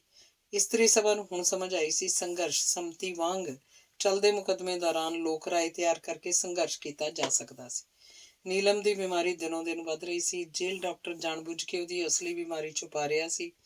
ਉਹਦੀ ਬਿਮਾਰੀ ਦਾ ਇਲਾਜ ਨਾ ਜੇਲ੍ਹ ਹਸਪਤਾਲ 'ਚ ਸੀ, ਨਾ ਸਿਵਲ ਹਸਪਤਾਲ 'ਚ। ਜ਼ਮਾਨਤ ਉੱਪਰ ਰਿਹਾ ਹੋਣ ਬਾਅਦ ਉਹਦਾ ਇਲਾਜ ਸੰਭਵ ਹੋ ਸਕਦਾ ਸੀ। ਸੰਮਤੀ ਉਹਦੀ ਜ਼ਮਾਨਤ ਕਰਾਏ, ਸਭਾ ਉਹਦਾ ਇਲਾਜ ਕਰਾਏਗੀ। ਸੰਮਤੀ ਨੇ ਝੱਟ ਨੀਲਮ ਦੇ ਮੁਕੱਦਮੇ ਦੀ ਪੈਰਵਾਈ ਆਪਣੇ ਜ਼ਿੰਮੇ ਲੈ ਲਈ। ਉਤਸ਼ਾਹਤ ਹੋਈ ਇਸਤਰੀ ਸਭਾ ਨੇ ਇੱਕ ਹੋਰ ਸਿਫਾਰਿਸ਼ ਕੀਤੀ। ਨੀਲਮ ਵਾਂਗ ਪ੍ਰੀਤ ਵੀ ਆਪਣੇ ਪ੍ਰੇਮੀ ਨਾਲ ਰਲ ਕੇ ਆਪਣੇ ਪਤੀ ਨੂੰ ਕਤਲ ਕਰਨ ਦੇ ਦੋਸ਼ 'ਚ ਜੇਲ੍ਹ 'ਚ ਬੰਦ ਸੀ। ਪ੍ਰੀਤ ਦਾ ਸਹੁਰਾ ਆਪਣੇ ਕੋਲ ਰੱਖੀ 3 ਕਿੱਲੇ ਜ਼ਮੀਨ ਭੇਲੀ ਵਾਂਗ ਬਾਂਦਰਾਂ 'ਚ ਸੁੱਟ ਗਿਆ ਸੀ। ਸਹੁਰੇ ਦੇ ਆਖਰੀ ਸਮੇਂ ਤੱਕ ਪ੍ਰੀਤੋ ਨੂੰ ਉਹਦੀ ਸੇਵਾ ਬਾਪ ਵਾਂਗ ਕੀਤੀ ਸੀ। ਝਾਕ ਉਹਦੇ ਸਹੁਰੇ ਕੋਲੋਂ ਮਿਲਣ ਵਾਲੀ ਜ਼ਮੀਨ ਦੀ ਸੀ, ਪਰ ਬੁੜੇ ਨੂੰ ਕਿਸੇ ਨੇ ਪੱਕਾ ਪਾਠ ਪੜ੍ਹਾਇਆ ਹੋਇਆ ਸੀ। ਜਿੰਨਾ ਚਿਰ ਜ਼ਮੀਨ ਮੁੱਠੀ 'ਚ ਰੱਖੇਗਾ, ਓਨੀ ਦੇਰ ਇੱਜ਼ਤ ਦੀ ਰੋਟੀ ਮਿਲੂ। ਮਰਨ ਤੱਕ ਬੁੜੇ ਨੇ ਇੱਜ਼ਤ ਦੀ ਰੋਟੀ ਤਾਂ ਖਾਧੀ, ਪਰ ਪ੍ਰੀਤ ਦੀ ਸੇਵਾ ਦਾ ਮੁੱਲ ਨਾ ਪਾਇਆ। ਬੁੜੇ ਦੇ ਅੱਖਾਂ ਮੀਚਦੀਆਂ ਹੀ ਪ੍ਰੀਤ ਦੇ ਜੇਠ ਨੇ ਆਪਣੇ ਹਿੱਸੇ ਦੀ ਜ਼ਮੀਨ ਵੰਡਾਉਣ ਲਈ ਮੁਕੱਦਮਾ ਠੋਕ ਦਿੱਤਾ। ਅਗਾਂਹ ਪ੍ਰੀਤ ਘੱਟ ਨਹੀਂ ਸੀ। ਬੁੜੇ ਨੇ ਰਜਿਸਟਰਡ ਵਸੀਅਤ ਨਹੀਂ ਸੀ ਕੀਤੀ, ਉਂਝ ਉਹਨੂੰ ਖਾਲੀ ਕਾਗਜ਼ਾਂ ਤੇ ਅੰਗੂਠੇ ਲਾ ਕੇ ਦੇ ਗਿਆ ਸੀ। ਪ੍ਰੀਤ ਨੇ ਝੱਟ ਉਹਨਾਂ ਕਾਗਜ਼ਾਂ ਤੇ ਵਸੀਅਤ ਲਿਖ ਲਈ। ਉਹ ਵਸੀਅਤ ਅਦਾਲਤ 'ਚ ਪੇਸ਼ ਕਰਕੇ ਸਾਰੀ ਜ਼ਮੀਨ ਤੇ ਹੱਕ ਜਤਾਉਣ ਲੱਗੀ। ਸ਼ਰੀਕਾਂ ਨੇ ਬਥੇਰਾ ਸਾਲਸੀ ਕਰਨ ਦੀ ਕੋਸ਼ਿਸ਼ ਕੀਤੀ, ਵੱਡੇ ਨੂੰ ਸਮਝਾਇਆ। ਪ੍ਰੀਤ ਨੇ ਬੁੜੇ ਦਾ ਗੂੰ ਮੂੰਹ ਸਾਫ਼ ਕੀਤਾ, ਜ਼ਮੀਨ ਤੇ ਉਹਦਾ ਹੱਕ ਬਣਦਾ। ਪਰ ਵੱਡਾ ਟਸ ਤੋਂ ਮਸ ਨਾ ਹੋਇਆ, ਉਲਟਾ ਆਖਣ ਲੱਗਾ, ਬੁੜਾ ਦਾਣੇ ਦਾਣੇ ਨੂੰ ਤਰਸ ਕੇ ਤੇ ਕੀੜੇ ਪੈ ਕੇ ਮਰਿਆ, ਵਸੀਅਤ ਜਾਲੀ ਹੈ। ਪ੍ਰੀਤ ਦੇ ਜੇਠ ਨੂੰ ਆਪਣੇ ਕੇਸ ਦੀ ਕਮਜ਼ੋਰੀ ਦਾ ਪਤਾ ਸੀ। ਮੁਕੱਦਮੇ ਦੀ ਕਾਰਵਾਈ ਮੁਕੰਮਲ ਹੋ ਚੁੱਕੀ ਸੀ, ਕਿਸੇ ਵੀ ਸਮੇਂ ਫੈਸਲਾ ਹੋ ਸਕਦਾ ਸੀ।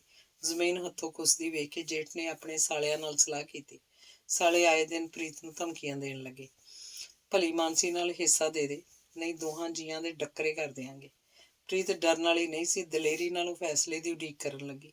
ਫੈਸਲੇ ਤੋਂ ਪਹਿਲੀ ਰਾਤ ਕੋਈ ਪ੍ਰੀਤ ਦੇ ਘਰ ਵਾਲੇ ਨੂੰ ਬੁਲਾਉਣ ਆਇਆ। ਅੱਧਾ ਘੰਟਾ ਉਹ ਗਲੀ 'ਚ ਖੜਾ ਅਜਨਬੀ ਨਾਲ ਗੱਲਾਂ ਕਰਦਾ ਰਿਹਾ, ਫਿਰ ਉਹਨੂੰ ਨਾਲ ਜਾਣ ਲਈ ਮਜਬੂਰ ਕਰਨ ਲੱਗਾ। ਪ੍ਰੀਤ ਨੇ ਉਹਨੂੰ ਰੋਕਿਆ ਵੀ, ਪ੍ਰੀਤ ਦੀ ਵੀ ਉਹਨੇ ਇੱਕ ਨਾ ਮੰਨੀ, ਉਹਦੇ ਅੱਗੇ ਲੱਗ ਤੁਰਿਆ। ਧੜਕਦੇ ਦਿਲ ਨਾਲ ਪ੍ਰੀਤ ਨੇ ਉਹਨਾਂ ਦਾ ਪਿੱਛਾ ਕੀਤਾ। ਸੂਏ ਦੇ ਪੁਲ ਕੋਲ ਜਾ ਕੇ ਭਾਣਾ ਵਾਪਰ ਗਿਆ। ਖਤਾਨਾਂ 'ਚ ਛੁਪੇ ਬੈਠੇ 4-5 ਬੰਦੇ ਇੱਕਦਮ ਬਾਹਰ ਨਿਕਲ ਆਏ। ਗੰਡਾਸਿਆਂ ਤੇ ਕਿਰਪਾਨਾਂ ਨਾਲ ਉਹਦੇ ਘਰ ਵਾਲੇ ਦੇ ਸਰੀਰ ਨੂੰ ਪੱਛਿਆ ਤੇ ਲਲਕਾਰੇ ਮਾਰਦੇ ਫਰਾਰ ਹੋ ਗਏ। ਕਾਤਲਾਂ ਦੇ ਮੂੰਹ ਸਿਰ ਬੰਨੇ ਹੋਏ ਸਨ, ਸਰੀਰ ਚਾਦਰਾਂ 'ਚ ਢਕੇ ਹੋਏ ਸਨ। ਫੇਰ ਵੀ ਡੀਲ ਡੋਲ ਤੇ ਚਾਲ ਢਾਲ ਤੋਂ ਪ੍ਰੀਤ ਨੇ ਆਪਣੇ ਜੇਠ ਤੇ ਉਹਦੇ ਸਾਲਿਆਂ ਨੂੰ ਪਛਾਣ ਲਿਆ। ਤੱਤੇ ਘਾਹ ਪ੍ਰੀਤ ਦੇ ਬਿਆਨ ਦੇ ਆਧਾਰ ਤੇ ਜੇਠ ਤੇ ਉਹਦੇ ਸਾਲਿਆਂ ਵਿਰੁੱਧ ਮੁਕੱਦਮਾ ਦਰਜ ਹੋ ਗਿਆ। ਪਰ ਗ੍ਰਿਫਤਾਰੀ ਤੋਂ ਪਹਿਲਾਂ ਹੀ ਜੇਠ ਦੇ ਜ਼ੋਰਾਵਰ ਸਾਲਿਆਂ ਨੇ ਨੱਕੇ ਦਾ ਮੂੰਹ ਪੁੱਠੇ ਪਾਸੇ ਵੱਲ ਮੋੜਤਾ। 4 ਝੂਠੇ ਗਵਾਹ ਖੜੇ ਕਰਕੇ ਪੁਲਿਸ ਨੇ ਪ੍ਰੀਤ, ਉਹਦੇ ਬਾਪ ਤੇ ਇੱਕ ਤੀਸਰੇ ਅਣਜਾਣ ਬੰਦੇ ਨੂੰ ਪ੍ਰੀਤ ਦਾ ਪ੍ਰੇਮੀ ਗਰਦਾਨ ਕੇ ਤਿੰਨਾਂ ਨੂੰ ਦੋਸ਼ੀ ਠਹਿਰਾ ਦਿੱਤਾ। ਮੁਕੱਦਮੇ ਨੂੰ ਮਜ਼ਬੂਤ ਕਰਨ ਲਈ ਪੁਲਿਸ ਨੇ ਪ੍ਰੀਤ ਦੇ ਪ੍ਰੇਮੀ ਦਾ ਇਕਬਾਲੀਆ ਬਿਆਨ ਲਿਖ ਲਿਆ। ਪ੍ਰੀਤ ਦੇ ਪ੍ਰੇਮੀ ਨੇ ਦੱਸਿਆ, ਉਹਦਾ ਪ੍ਰੀਤ ਨਾਲ ਪੁਰਾਣਾ ਯਾਰਾਨਾ ਸੀ। ਪ੍ਰੀਤ ਦੇ ਵਿਆਹ ਪਿੱਛੋਂ ਲੁਕ ਛਿਪ ਕੇ ਮਿਲਦੇ ਰਹਿੰਦੇ ਸਨ। ਪ੍ਰੀਤ ਆਪਣੇ ਨਾਲ 10 ਸਾਲ ਵੱਡੇ ਪਤੀ ਤੋਂ ਖਹਿੜਾ ਛੁਡਾਉਣਾ ਚਾਹੁੰਦੀ ਸੀ। ਪ੍ਰੀਤ ਨੇ ਇੱਕ ਤੀਰ ਨਾਲ 2 ਸ਼ਿਕਾਰ ਫੁੰਡਣ ਦੀ ਯੋਜਨਾ ਬਣਾਈ ਸੀ। ਨਾਲ ਪ੍ਰੀਤ ਦਾ ਘਰ ਵਾਲੇ ਤੋਂ ਖਹਿੜਾ ਛੁੱਟ ਜਾਣਾ ਸੀ, ਨਾਲੇ ਜੇਠ ਤੇ ਉਹਦੇ ਸਾਲਿਆਂ ਨੇ ਅੰਦਰ ਹੋ ਜਾਣਾ ਸੀ। ਚੋਖੀ ਜ਼ਮੀਨ ਜਾਇਦਾਦ ਹਥਿਆ ਕੇ ਪ੍ਰੀਤ ਨੇ ਪ੍ਰੇਮੀ ਦੇ ਘਰ ਬੈਠ ਜਾਣਾ ਸੀ। ਜਰ ਤੇ ਜੋਰੂ ਦੇ ਲਾਲਚ ਆ ਕੇ ਉਹ ਪ੍ਰੀਤ ਦੇ ਘਰ ਵਾਲੇ ਦਾ ਕਤਲ ਕਰ ਬੈਠਾ ਸੀ। ਪ੍ਰੀਤ ਦਾ ਬਾਪ ਉਸ ਨਾਲ ਜੇਲ੍ਹ 'ਚ ਸੀ। ਉਹਦੇ ਅਮਲੀ ਭਰਾ ਨੂੰ ਜੇਠ ਤੇ ਪੁਲਿਸ ਨੇ ਧਮਕਾ ਦਿੱਤਾ, ਜੇ ਪਿੰਡ ਜਾਂ ਕਚਹਿਰੀ ਵੱਲ ਮੂੰਹ ਕੀਤਾ ਤੈਨੂੰ ਵੀ ਕਿਸੇ ਕੇਸ 'ਚ ਉਲਝਾ ਦਿਆਂਗੇ। ਡਰਦਾ ਅਮਲੀ ਦੁੱਖ ਕੇ ਘਰ ਬੈਠ ਗਿਆ। ਜਾਬਰ ਜੇਠ ਨੇ ਪ੍ਰੀਤ ਦੇ ਘਰ ਤੇ ਜ਼ਮੀਨ ਤੇ ਕਬਜ਼ਾ ਕਰ ਲਿਆ। ਦੁਸ਼ਮਣੀ ਦੇ ਡਰੋਂ ਪ੍ਰੀਤ ਦੇ ਬਾਕੀ ਰਿਸ਼ਤੇਦਾਰ ਦੜ ਵੱਟ ਗਏ। ਕੱਲੀ ਰਹਿ ਗਈ ਪ੍ਰੀਤ ਨੇ ਇਸਤਰੀ ਸਭਾ ਤੱਕ ਪਹੁੰਚ ਕੀਤੀ ਸੀ। ਸਭਾ ਨੇ ਆਪਣੇ ਸੂਤਰਾਂ ਰਾਹੀਂ ਘੋਖ ਕਰ ਲਈ ਸੀ, ਪ੍ਰੀਤ ਸੱਚ ਬੋਲ ਰਹੀ ਸੀ। ਪਰ ਸਭਾ ਕੋਲ ਨਾ ਵਕੀਲ ਨੂੰ ਫੀਸ ਦੇਣ ਦੀ ਪ੍ਰੋਖੋ ਸੀ, ਨਾ ਘਰ ਤੇ ਜ਼ਮੀਨ ਖਾਲੀ ਕਰਾਉਣ ਦੀ। ਇਹ ਦੋਵੇਂ ਕੰਮ ਸੰਮਤੀ ਕਰ ਸਕਦੀ ਸੀ। ਸੰਮਤੀ ਨੇ ਸਭਾ ਦੀ ਇਹ ਮੰਗ ਵੀ ਪ੍ਰਵਾਨ ਕਰ ਲਈ। ਅੰਗ 24ਵਾਂ। ਬੇਸਹਾਰਾ ਤੇ ਗਰੀਬ ਬੱਚਿਆਂ ਦੀ ਸਹਾਇਤਾ ਲਈ ਪੜ੍ਹੇ ਲਿਖੇ ਨੌਜਵਾਨਾਂ ਵੱਲੋਂ ਬਣਾਈ ਸੰਸਥਾ ਹੈਲਪਲਾਈਨ ਆਪਣੇ ਕੰਮ ਦਾ ਘੇਰਾ ਵਸੀ ਕਰਨਾ ਚਾਹੁੰਦੀ ਸੀ। ਸੰਸਥਾ ਨੇ ਆਪਣੇ ਕੰਮ ਦੀ ਸ਼ੁਰੂਆਤ ਸਕੂਲੀ ਬੱਚਿਆਂ ਨੂੰ ਵਰਦੀਆਂ, ਪੁਸਤਕਾਂ ਤੇ ਲਿਖਣ ਸਮੱਗਰੀ ਵੰਡ ਕੀਤੀ ਸੀ। ਚੰਗੇ ਸਿੱਟੇ ਨਿਕਲਦੇ ਵੇਖ ਕੇ ਸ਼ਹਿਰ ਦੇ ਪਤਵੰਤੇ ਸੱਜਣ ਸਹਾਇਤਾ ਲਈ ਹੱਥ ਵਧਾਉਣ ਲੱਗੇ। ਉਤਸ਼ਾਹਿਤ ਹੋਏ ਨੌਜਵਾਨਾਂ ਨੇ ਪੜ੍ਹਾਈ ਦੇ ਨਾਲ-ਨਾਲ ਕਮਜ਼ੋਰ ਤੇ ਬਿਮਾਰ ਬੱਚਿਆਂ ਨੂੰ ਡਾਕਟਰੀ ਸਹਾਇਤਾ ਦੇਣ ਦਾ ਬੀੜਾ ਚੁੱਕ ਲਿਆ। 2 ਡਾਕਟਰਾਂ ਨੇ ਮਹੀਨੇ 'ਚ ਇੱਕ ਦਿਨ ਬੱਚਿਆਂ ਦੇ ਮੁਫਤ ਡਾਕਟਰੀ ਮੁਆਇਨੇ ਲਈ ਰਾਖਵਾਂ ਕਰ ਦਿੱਤਾ। ਦਵਾਈ ਤੇ ਹੋਰ ਲੋੜੀਂਦੀ ਸਮੱਗਰੀ ਉਪਲਬਧ ਕਰਾਉਣ ਦੀ ਜ਼ਿੰਮੇਵਾਰੀ NRI ਸਭਾ ਨੇ ਸੰਭਾਲ ਲਈ।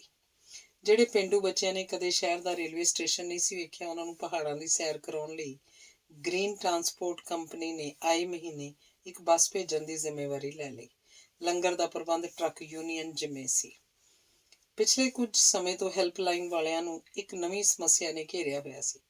ਸ਼ਹਿਰੀਆਂ ਵੱਲੋਂ ਹੈਲਪਲਾਈਨ ਕੋਲੋਂ ਜੇਲ੍ਹ 'ਚ ਬੰਦ ਕੁਝ ਬੱਚਿਆਂ ਵੱਲ ਧਿਆਨ ਦੇਣ ਦੀ ਮੰਗ ਕੀਤੀ ਜਾ ਰਹੀ ਸੀ। ਸੰਸਥਾ ਮੁਸੀਬਤ 'ਚ ਫਸੇ ਬੱਚਿਆਂ ਦੀ ਸਹਾਇਤਾ ਕਰਨਾ ਚਾਹੁੰਦੀ ਸੀ, ਪਰ ਇਹ ਸਹਾਇਤਾ ਕਿਸ ਤਰ੍ਹਾਂ ਕੀਤੀ ਜਾਵੇ ਇਹ ਸਮਝ ਨਹੀਂ ਸੀ ਆ ਰਹੀ। ਹੈਲਪਲਾਈਨ ਦਾ ਡਾਇਰੈਕਟਰ ਤਰਸੇਮ ਜੇਲ੍ਹ ਅਧਿਕਾਰੀਆਂ ਨਾਲ ਕਈ ਮੀਟਿੰਗਾਂ ਕਰ ਚੁੱਕਾ ਸੀ। ਜੇਲ੍ਹ 'ਚ ਬੰਦ ਬੱਚਿਆਂ ਦੇ ਪਿਛੋਕੜ ਜਾਣ ਚੁੱਕਾ ਸੀ, ਉਹਨਾਂ ਨੂੰ ਰਿਹਾ ਕਰਾਉਣ ਦੇ ਢੰਗ ਤਰੀਕੇ ਸਮਝ ਚੁੱਕਾ ਸੀ। ਜੇਲ੍ਹ 'ਚ ਬੰਦ 14 ਵਿੱਚੋਂ 2 ਬੱਚੇ ਉਮਰ ਕੈਦ ਕੱਟ ਰਹੇ ਕੈਦੀਆਂ ਦੇ ਸਨ। ਉਹਨਾਂ ਵਿੱਚੋਂ ਇੱਕ ਕੈਦੀ ਇਸਤਰੀ ਸੀ, ਇੱਕ ਪੁਰਸ਼। ਇਸਤਰੀ ਕੈਦਨ ਜਦੋਂ ਗ੍ਰਿਫਤਾਰ ਹੋਈ ਸੀ, ਉਹ ਗਰਭਵਤੀ ਸੀ। ਉਸ ਉੱਪਰ ਆਪਣੀ ਸੱਸ ਨੂੰ ਗਲਾ ਘੋਟ ਕੇ ਮਾਰਨ ਦਾ ਦੋਸ਼ ਸੀ। ਕੈਦਨ ਦੇ ਸਹੁਰਿਆਂ ਨੇ ਤਾਂ ਉਹਦਾ ਵਿਰੋਧ ਕਰਨਾ ਹੀ ਸੀ। ਮਾਪਿਆਂ ਨੇ ਇੱਕ ਵਾਰ ਆ ਕੇ ਧੀ ਕੋਲੋਂ ਇਹ ਨਹੀਂ ਸੀ ਪੁੱਛਿਆ ਕਿ ਉਹਨੇ ਆਪਣੀ ਸੱਸ ਦਾ ਗਲਾ ਕਿਉਂ ਘੁੱਟਿਆ ਸੀ। ਸ਼ੀਲਾ ਦੇ ਪੇਕਿਆਂ ਨੇ ਸਹੁਰਿਆਂ ਦੇ ਇਸ ਦੋਸ਼ ਨੂੰ ਸਹੀ ਮੰਨ ਲਿਆ ਸੀ ਕਿ ਉਹਦੇ ਪੇਟ 'ਚ ਪਲਦਾ ਬੱਚਾ ਨਾਜਾਇਜ਼ ਸੀ। 8 ਸਾਲ ਦੀ ਉਮਰ ਤੱਕ ਬੱਚਾ ਜਨਾਨਾ ਵਾਰਡ ਵਿੱਚ ਮਾਂ ਨਾਲ ਰਹਿੰਦਾ ਰਿਹਾ। ਜਿਉਂ ਹੀ ਬੱਚੇ ਨੇ 9ਵੇਂ ਸਾਲ 'ਚ ਪੈਰ ਧਰਿਆ ਤਿਉਂ ਹੀ ਜੇਲ੍ਹ ਨਿਯਮਾਂ ਦੀ ਪਾਲਣਾ ਕਰਦੇ ਹੋਏ ਉਹਨੂੰ ਜਨਾਨਾ ਵਾਰਡ 'ਚੋਂ ਕੱਢ ਕੇ ਬੱਚਾ ਵਾਰਡ ਵਿੱਚ ਭੇਜ ਦਿੱਤਾ ਗਿਆ। ਹੁਣ ਉਹ 2 ਸਾਲ ਤੋਂ ਇੱਥੇ ਬੰਦ ਸੀ। ਜੇਲ੍ਹ ਅਧਿਕਾਰੀਆਂ ਨੇ ਸ਼ੀਲਾ ਦੇ ਪੇਕਿਆਂ ਦੇ ਸਹੁਰਿਆਂ ਦੋਹਾਂ ਧਿਰਾਂ ਨਾਲ ਸੰਪਰਕ ਕੀਤਾ। ਕੋਈ ਧਿਰ ਦੇ ਬੱਚੇ ਨੂੰ ਲੈਣਾ ਚਾਹੇ ਤਾਂ ਲੈ ਸਕਦੀ ਹੈ, ਕੋਈ ਵੀ ਧਿਰ ਨਾਜਾਇਜ਼ ਬੱਚੇ ਨੂੰ ਆਪਣੇ ਚੌਂਕੇ ਚੜਾਉਣ ਲਈ ਤਿਆਰ ਨਹੀਂ ਸੀ। 6 ਸਾਲ ਦਾ ਦੂਸਰਾ ਬੱਚਾ ਇੱਕ ਮੰਗਤੇ ਕੈਦੀ ਦਾ ਸੀ। ਮੰਗਤੇ ਦੀ ਜੇਲ੍ਹ ਅੰਦਰ ਮੌਤ ਹੋ ਗਈ ਸੀ। ਮੰਗਤੇ ਦੇ ਅੱਗੇ ਪਿੱਛੇ ਦਾ ਕਿਸੇ ਨੂੰ ਕੋਈ ਪਤਾ ਨਹੀਂ ਸੀ। ਕੁਝ ਮੰਗਤੇ ਬੱਚੇ ਨੂੰ ਲੈਣ ਆਏ ਸਨ। ਜ਼ਿਲ੍ਹਾ ਪ੍ਰਸ਼ਾਸਨ ਨੇ ਬੱਚੇ ਨੂੰ ਮੰਗਤਿਆਂ ਹਵਾਲੇ ਕਰਨਾ ਉਚਿਤ ਨਹੀਂ ਸੀ ਸਮਝਿਆ। ਮੰਗਤਿਆਂ ਨੇ ਬੱਚੇ ਨੂੰ ਮੰਗਤਾ ਬਣਾਉਣਾ ਸੀ। 3 ਸਾਲ ਤੋਂ ਬੱਚਾ ਬਿਨਾਂ ਮਤਲਬ ਜੇਲ੍ਹ 'ਚ ਬੰਦ ਸੀ। ਪਹਿਲਾਂ ਕੁਝ ਜੋੜੇ ਇਸ ਬੱਚੇ ਨੂੰ ਗੋਦ ਲੈਣ ਆਏ, ਪਰ ਬੱਚਾ ਨਾ ਦੇਖਣ ਵਿੱਚ ਦਿਲਕਸ਼ ਸੀ, ਨਾ ਬਹੁਤਾ ਚੁਸਤ ਚਲਾਕ ਸੀ। 9 ਸਾਲ ਦਾ ਹੋ ਕੇ ਵੀ ਉਹਨੂੰ ਕਿਤਾਬ ਸਿੱਧੀ ਫੜਨੀ ਨਹੀਂ ਸੀ ਆਉਂਦੀ। ਉੱਪਰੋਂ ਮੰਗਤਿਆਂ ਵਾਲਾ ਪਿਛੋਕੜ ਹੋਣ ਕਰਕੇ ਜੋੜੇ ਮੁੜਦੇ ਰਹੇ। ਤੀਸਰਾ ਬੱਚਾ ਪੁਲਿਸ ਨੂੰ ਸਟੇਸ਼ਨ ਤੋਂ ਮਿਲਿਆ ਸੀ। ਉਹ ਪੂਰੀਆਂ ਵਾਲੀ ਰੇਹੜੀ ਤੇ ਭਾਂਡੇ ਮਾਂਜਦਾ ਸੀ। ਉਹਦਾ ਬਾਪ ਉਹਦੀ ਮਾਂ ਨਾਲ ਲੜ ਕੇ ਗੱਡੀ ਹੇਠ ਆ ਕੇ ਮਰ ਗਿਆ ਸੀ। ਬੱਚੇ ਦੀ ਮਾਂ ਨੇ ਨਵਾਂ ਖਸਮ ਕਰ ਲਿਆ ਸੀ। ਉਹ ਜਾਣਬੁੱਝ ਕੇ ਬੱਚੇ ਨੂੰ ਪਲੇਟਫਾਰਮ ਤੇ ਛੱਡ ਕੇ ਆਪ ਗੱਡੀ ਚੜ੍ਹ ਗਈ ਸੀ। ਢਿੱਡ ਥਾਪੜਨ ਲਈ ਬੱਚਾ ਰੇਹੜੀ ਤੇ ਜੂਠੇ ਭਾਂਡੇ ਮਾਂਜਣ ਲੱਗ ਪਿਆ। ਬਦਲੇ 'ਚ ਢਿੱਡ ਭਰਨ ਲਈ ਉਹਨੂੰ ਜੂਠ ਮਿਲ ਜਾਂਦੀ ਸੀ। ਜੇਬ ਖੱਤਰੀਆਂ ਨੂੰ ਫੜਨ ਲਈ ਪੁਲਿਸ ਨੇ ਜਦੋਂ ਸਟੇਸ਼ਨ ਤੇ ਛਾਪਾ ਮਾਰਿਆ ਤੇ ਬੱਚਾ ਉਹਦੇ ਹੱਥ ਲੱਗ ਗਿਆ। ਬੱਚੇ ਦੀ ਮਾਂ ਨੇ ਜੇਲ੍ਹ ਅਧਿਕਾਰੀਆਂ ਨਾਲ ਸੰਪਰਕ ਰੱਖਿਆ ਹੋਇਆ ਸੀ। ਨਵੇਂ ਘਰ ਵਾਲੇ ਤੋਂ ਡਰਦੀ ਨਾ ਉਹਨੂੰ ਰਿਹਾ ਕਰਵਾ ਕੇ ਆਪਣੇ ਨਾਲ ਲਿਜਾਂਦੀ ਸੀ, ਨਾ ਕਿਸੇ ਹੋਰ ਨਾਲ ਜਾਣ ਦਿੰਦੀ ਸੀ। ਉਹਨੂੰ ਮੁੰਡੇ ਦੇ ਉਡਾਰ ਹੋਣ ਦੀ ਉਡੀਕ ਸੀ। ਵੱਡੇ ਹੋਏ ਨੂੰ ਕਿਸੇ ਦੁਕਾਨ ਤੇ ਨੌਕਰ ਲਗਵਾ ਕੇ ਉਹਦੀ ਕਮਾਈ ਖਾਣਾ ਚਾਹੁੰਦੀ ਸੀ।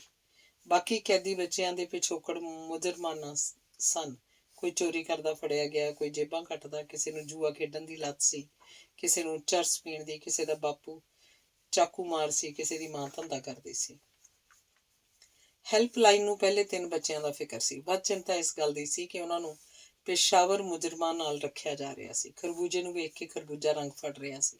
ਬੀੜੀ ਸਿਗਰਟ ਪੀਣੀ ਉਹਨਾਂ ਨੇ ਪਹਿਲਾਂ ਹੀ ਸ਼ੁਰੂ ਕਰਤੀ ਸੀ। ਜੋ ਉਹਨਾਂ ਨੂੰ ਜਲਦੀ ਰਿਹਾ ਨਾ ਕਰਾਇਆ ਗਿਆ ਤਾਂ ਉਹਨਾਂ ਵੀ ਮੁਜਰਮ ਬਿਰਤੀ ਬਣ ਜਾਣਾ ਸੀ। ਜਿਨ੍ਹਾਂ ਨੂੰ ਗੁੜਤੀ 'ਚ ਜੁਰਮ ਦਾ ਪਾਠ ਮਿਲਿਆ ਹੋਵੇ, ਉਹਨਾਂ ਨੇ ਵੱਡੇ ਹੋ ਕੇ ਕੀ ਬਣਨਾ ਹੈ, ਇਹਦਾ ਅੰਦਾਜ਼ਾ ਲਾਉਣਾ ਮੁਸ਼ਕਿਲ ਨਹੀਂ ਸੀ। ਜੇਲ੍ਹ ਅਧਿਕਾਰੀ 3 ਬੱਚਿਆਂ ਨੂੰ ਜ਼ਮਾਨਤ ਉੱਤੇ ਰਿਹਾ ਕਰਨ ਲਈ ਤਿਆਰ ਸਨ। ਉਹਨਾਂ ਦੀ ਚੰਗੀ ਪਰਵਰਿਸ਼ ਦੀ ਜ਼ਿੰਮੇਵਾਰੀ ਕੌਣ ਲਏ ਤੇ ਰਿਹਾ ਕਰਾਉਣ ਬਾਅਦ ਉਹਨਾਂ ਨੂੰ ਕਿੱਥੇ ਰੱਖਿਆ ਜਾਏ, ਹੈਲਪਲਾਈਨ ਤੋਂ ਇਹ ਗੁੱਥੀ ਸੁਲਝ ਨਹੀਂ ਸੀ ਰਹੀ। ਪਿਛਲੇ ਮਹੀਨੇ ਹੈਲਪਲਾਈਨ ਵਾਲਿਆਂ ਨੇ ਉੜਦੀ ਖਬਰ ਸੁਣੀ ਸੀ। ਲੋਕ ਸੰਘਰਸ਼ ਸਮਤੀ ਨੇ ਗਰੀਬ ਪੀੜਤ ਲੋਕਾਂ ਨੂੰ ਮੁਫਤ ਕਾਨੂੰਨੀ ਸਹਾਇਤਾ ਦੇਣ ਦਾ ਐਲਾਨ ਕੀਤਾ ਸੀ। ਇਸ ਖਬਰ ਦੀ ਪੁਸ਼ਟੀ ਇਸਤਰੀ ਸਭਾ ਦੀ ਪ੍ਰਧਾਨ ਕੋਲੋਂ ਹੋ ਗਈ। ਜੋ ਕੰਮ ਸਭਾ ਤੋਂ 6 ਮਹੀਨੇ 'ਚ ਨਹੀਂ ਸੀ ਹੋਇਆ, ਉਹ ਸੰਘਰਸ਼ ਸਮਤੀ ਨੇ 6 ਦਿਨਾਂ 'ਚ ਕਰਤਾ। ਇਸਤਰੀ ਸਭਾ ਚਾਹੁੰਦੀ ਸੀ ਨੀਲਮ ਨੂੰ ਜ਼ਮਾਨਤ ਤੇ ਰਿਹਾ ਕਰਾਇਆ ਜਾਏ। ਸਮਤੀ ਚਾਹੁੰਦੀ ਨੀਲਮ ਨੂੰ 1 ਘੰਟੇ ਦੇ ਅੰਦਰ ਜ਼ਮਾਨਤ ਤੇ ਰਿਹਾ ਕਰਵਾ ਦਿੰਦੀ, ਪਰ ਜ਼ਮਾਨਤ ਤੇ ਬਾਹਰ ਆਉਣਾ ਨੀਲਮ ਦੇ ਹਿੱਤ 'ਚ ਨਹੀਂ ਸੀ। ਉਹ ਖਤਰਨਾਕ ਬਿਮਾਰੀ ਦੀ ਸ਼ਿਕਾਰ ਸੀ। ਇਲਾਜ ਬਹੁਤ ਮਹਿੰਗਾ ਸੀ। ਨਾ ਇਹਦਾ ਬੋਝ ਇਸਤਰੀ ਸਭਾ ਤੋਂ ਝੱਲ ਹੋਣਾ ਸੀ, ਨਾ ਸੰਘਰਸ਼ ਸਮਤੀ ਤੋਂ। ਉਹਦਾ ਇਲਾਜ ਸਰਕਾਰੀ ਖਰਚੇ ਤੇ ਹੋਣਾ ਚਾਹੀਦਾ ਸੀ। ਸੰਘਰਸ਼ ਸਮਤੀ ਨੇ ਨੀਲਮ ਦਾ ਡਾਕਟਰੀ ਮੁਆਇਨਾ ਮਾਹਿਰ ਡਾਕਟਰਾਂ ਕੋਲੋਂ ਕਰਾਉਣ ਦੀ ਅਦਾਲਤ 'ਚ ਦਰਖਾਸਤ ਲਾਈ। ਅਰਜ਼ੀ ਮਨਜ਼ੂਰ ਹੋਈ, ਡਾਕਟਰੀ ਹੋਈ। ਉਚਿਤ ਇਲਾਜ ਲਈ ਨੀਲਮ ਨੂੰ ਸੂਬੇ ਦੇ ਉੱਚ ਕੋਟੀ ਦੇ ਹਸਪਤਾਲ 'ਚ ਦਾਖਲ ਕਰਾਉਣ ਦੀ ਹਦਾਇਤ ਹੋਈ। ਨੀਲਮ ਦੇ ਅਦਾਲਤ ਦੀ ਹਿਰਾਸਤ ਵਿੱਚ ਹੋਣ ਕਾਰਨ ਤੇ ਹਰ 15 ਦਿਨਾਂ ਬਾਅਦ ਸਿਹਤ ਸੰਬੰਧੀ ਮੰਗੀ ਜਾਂਦੀ ਰਿਪੋਰਟ ਕਾਰਨ ਡਾਕਟਰਾਂ ਨੂੰ ਉਹਦਾ ਇਲਾਜ ਧਿਆਨ ਨਾਲ ਕਰਨਾ ਪੈ ਰਿਹਾ ਸੀ। ਉਹਦੀ ਹਾਲਤ ਸੁਧਰ ਗਈ ਸੀ। ਕਿਸੇ ਵੀ ਸਮੇਂ ਉਹਨੂੰ ਹਸਪਤਾਲੋਂ ਛੁੱਟੀ ਹੋ ਸਕਦੀ ਸੀ। ਛੁੱਟੀ ਹੋਣ ਤੇ ਸਮਤੀ ਨੇ ਉਹਦੀ ਜ਼ਮਾਨਤ ਕਰਵਾ ਲੈਣੀ ਸੀ। ਪ੍ਰੀਤ ਦਾ ਮਸਲਾ ਹੱਲ ਕਰਨ ਲਈ ਇਸਤਰੀ ਸਭਾ ਤੇ ਸਮਤੀ ਨੂੰ ਲੰਬਾ ਸੰਘਰਸ਼ ਕਰਨਾ ਪਿਆ ਸੀ। ਪੈਰਵੀ ਦੀ ਘਾਟ ਕਾਰਨ ਪ੍ਰੀਤ ਦੀ ਜ਼ਮਾਨਤ ਦੀ ਦਰਖਾਸਤ ਹੇਠਲੀ ਅਦਾਲਤ ਵੱਲੋਂ ਪਹਿਲਾਂ ਰੱਦ ਹੋ ਚੁੱਕੀ ਸੀ। ਪੈਸੇ ਦੀ ਘਾਟ ਕਾਰਨ ਪ੍ਰੀਤ ਦੇ ਵਾਰਸਾਂ ਕੋਲੋਂ ਚੰਗਾ ਵਕੀਲ ਨਹੀਂ ਸੀ ਕਰ ਹੋਇਆ।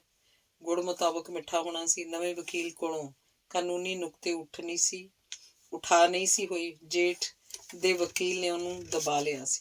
ਦੁਬਾਰਾ ਦਰਖਾਸਤ ਹਾਈ ਕੋਰਟ ਲਾਉਣੀ ਪਈ ਸੀ। ਹੋਈ ਘਟਨਾ ਦੀ ਪੁਲਿਸ ਨੂੰ ਇਤਲਾਹ ਪਹਿਲਾਂ ਪ੍ਰੀਤ ਨੇ ਦਿੱਤੀ ਸੀ।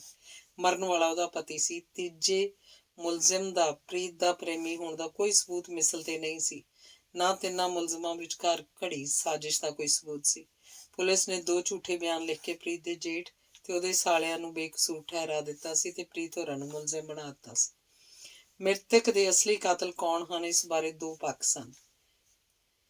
ਜੇ ਇੱਕ ਪੱਖ ਦੇ ਦੋਸ਼ੀ ਬਾਹਰ ਫਿਰਦੇ ਸਨ ਤਾਂ ਦੂਜੇ ਪੱਖ ਦੇ ਦੋਸ਼ੀਆਂ ਨੂੰ ਜੁਰਮ ਸਾਬਤ ਹੋਣ ਤੱਕ ਜੇਲ੍ਹ 'ਚ ਬੰਦ ਰੱਖਣਾ ਤਰਕਸੰਗਤ ਨਹੀਂ ਸੀ। ਸੰਮਤੀ ਦੀ ਇਹ ਦਲੀਲ ਹਾਈ ਕੋਰਟ ਨੂੰ ਜੱਚੀ ਤੇ ਇਸੇ ਤਰਕ ਦੇ ਆਧਾਰ ਤੇ ਪ੍ਰੀਤ ਹੋਰਾਂ ਦੀ ਜ਼ਮਾਨਤ ਮਨਜ਼ੂਰ ਹੋ ਗਈ।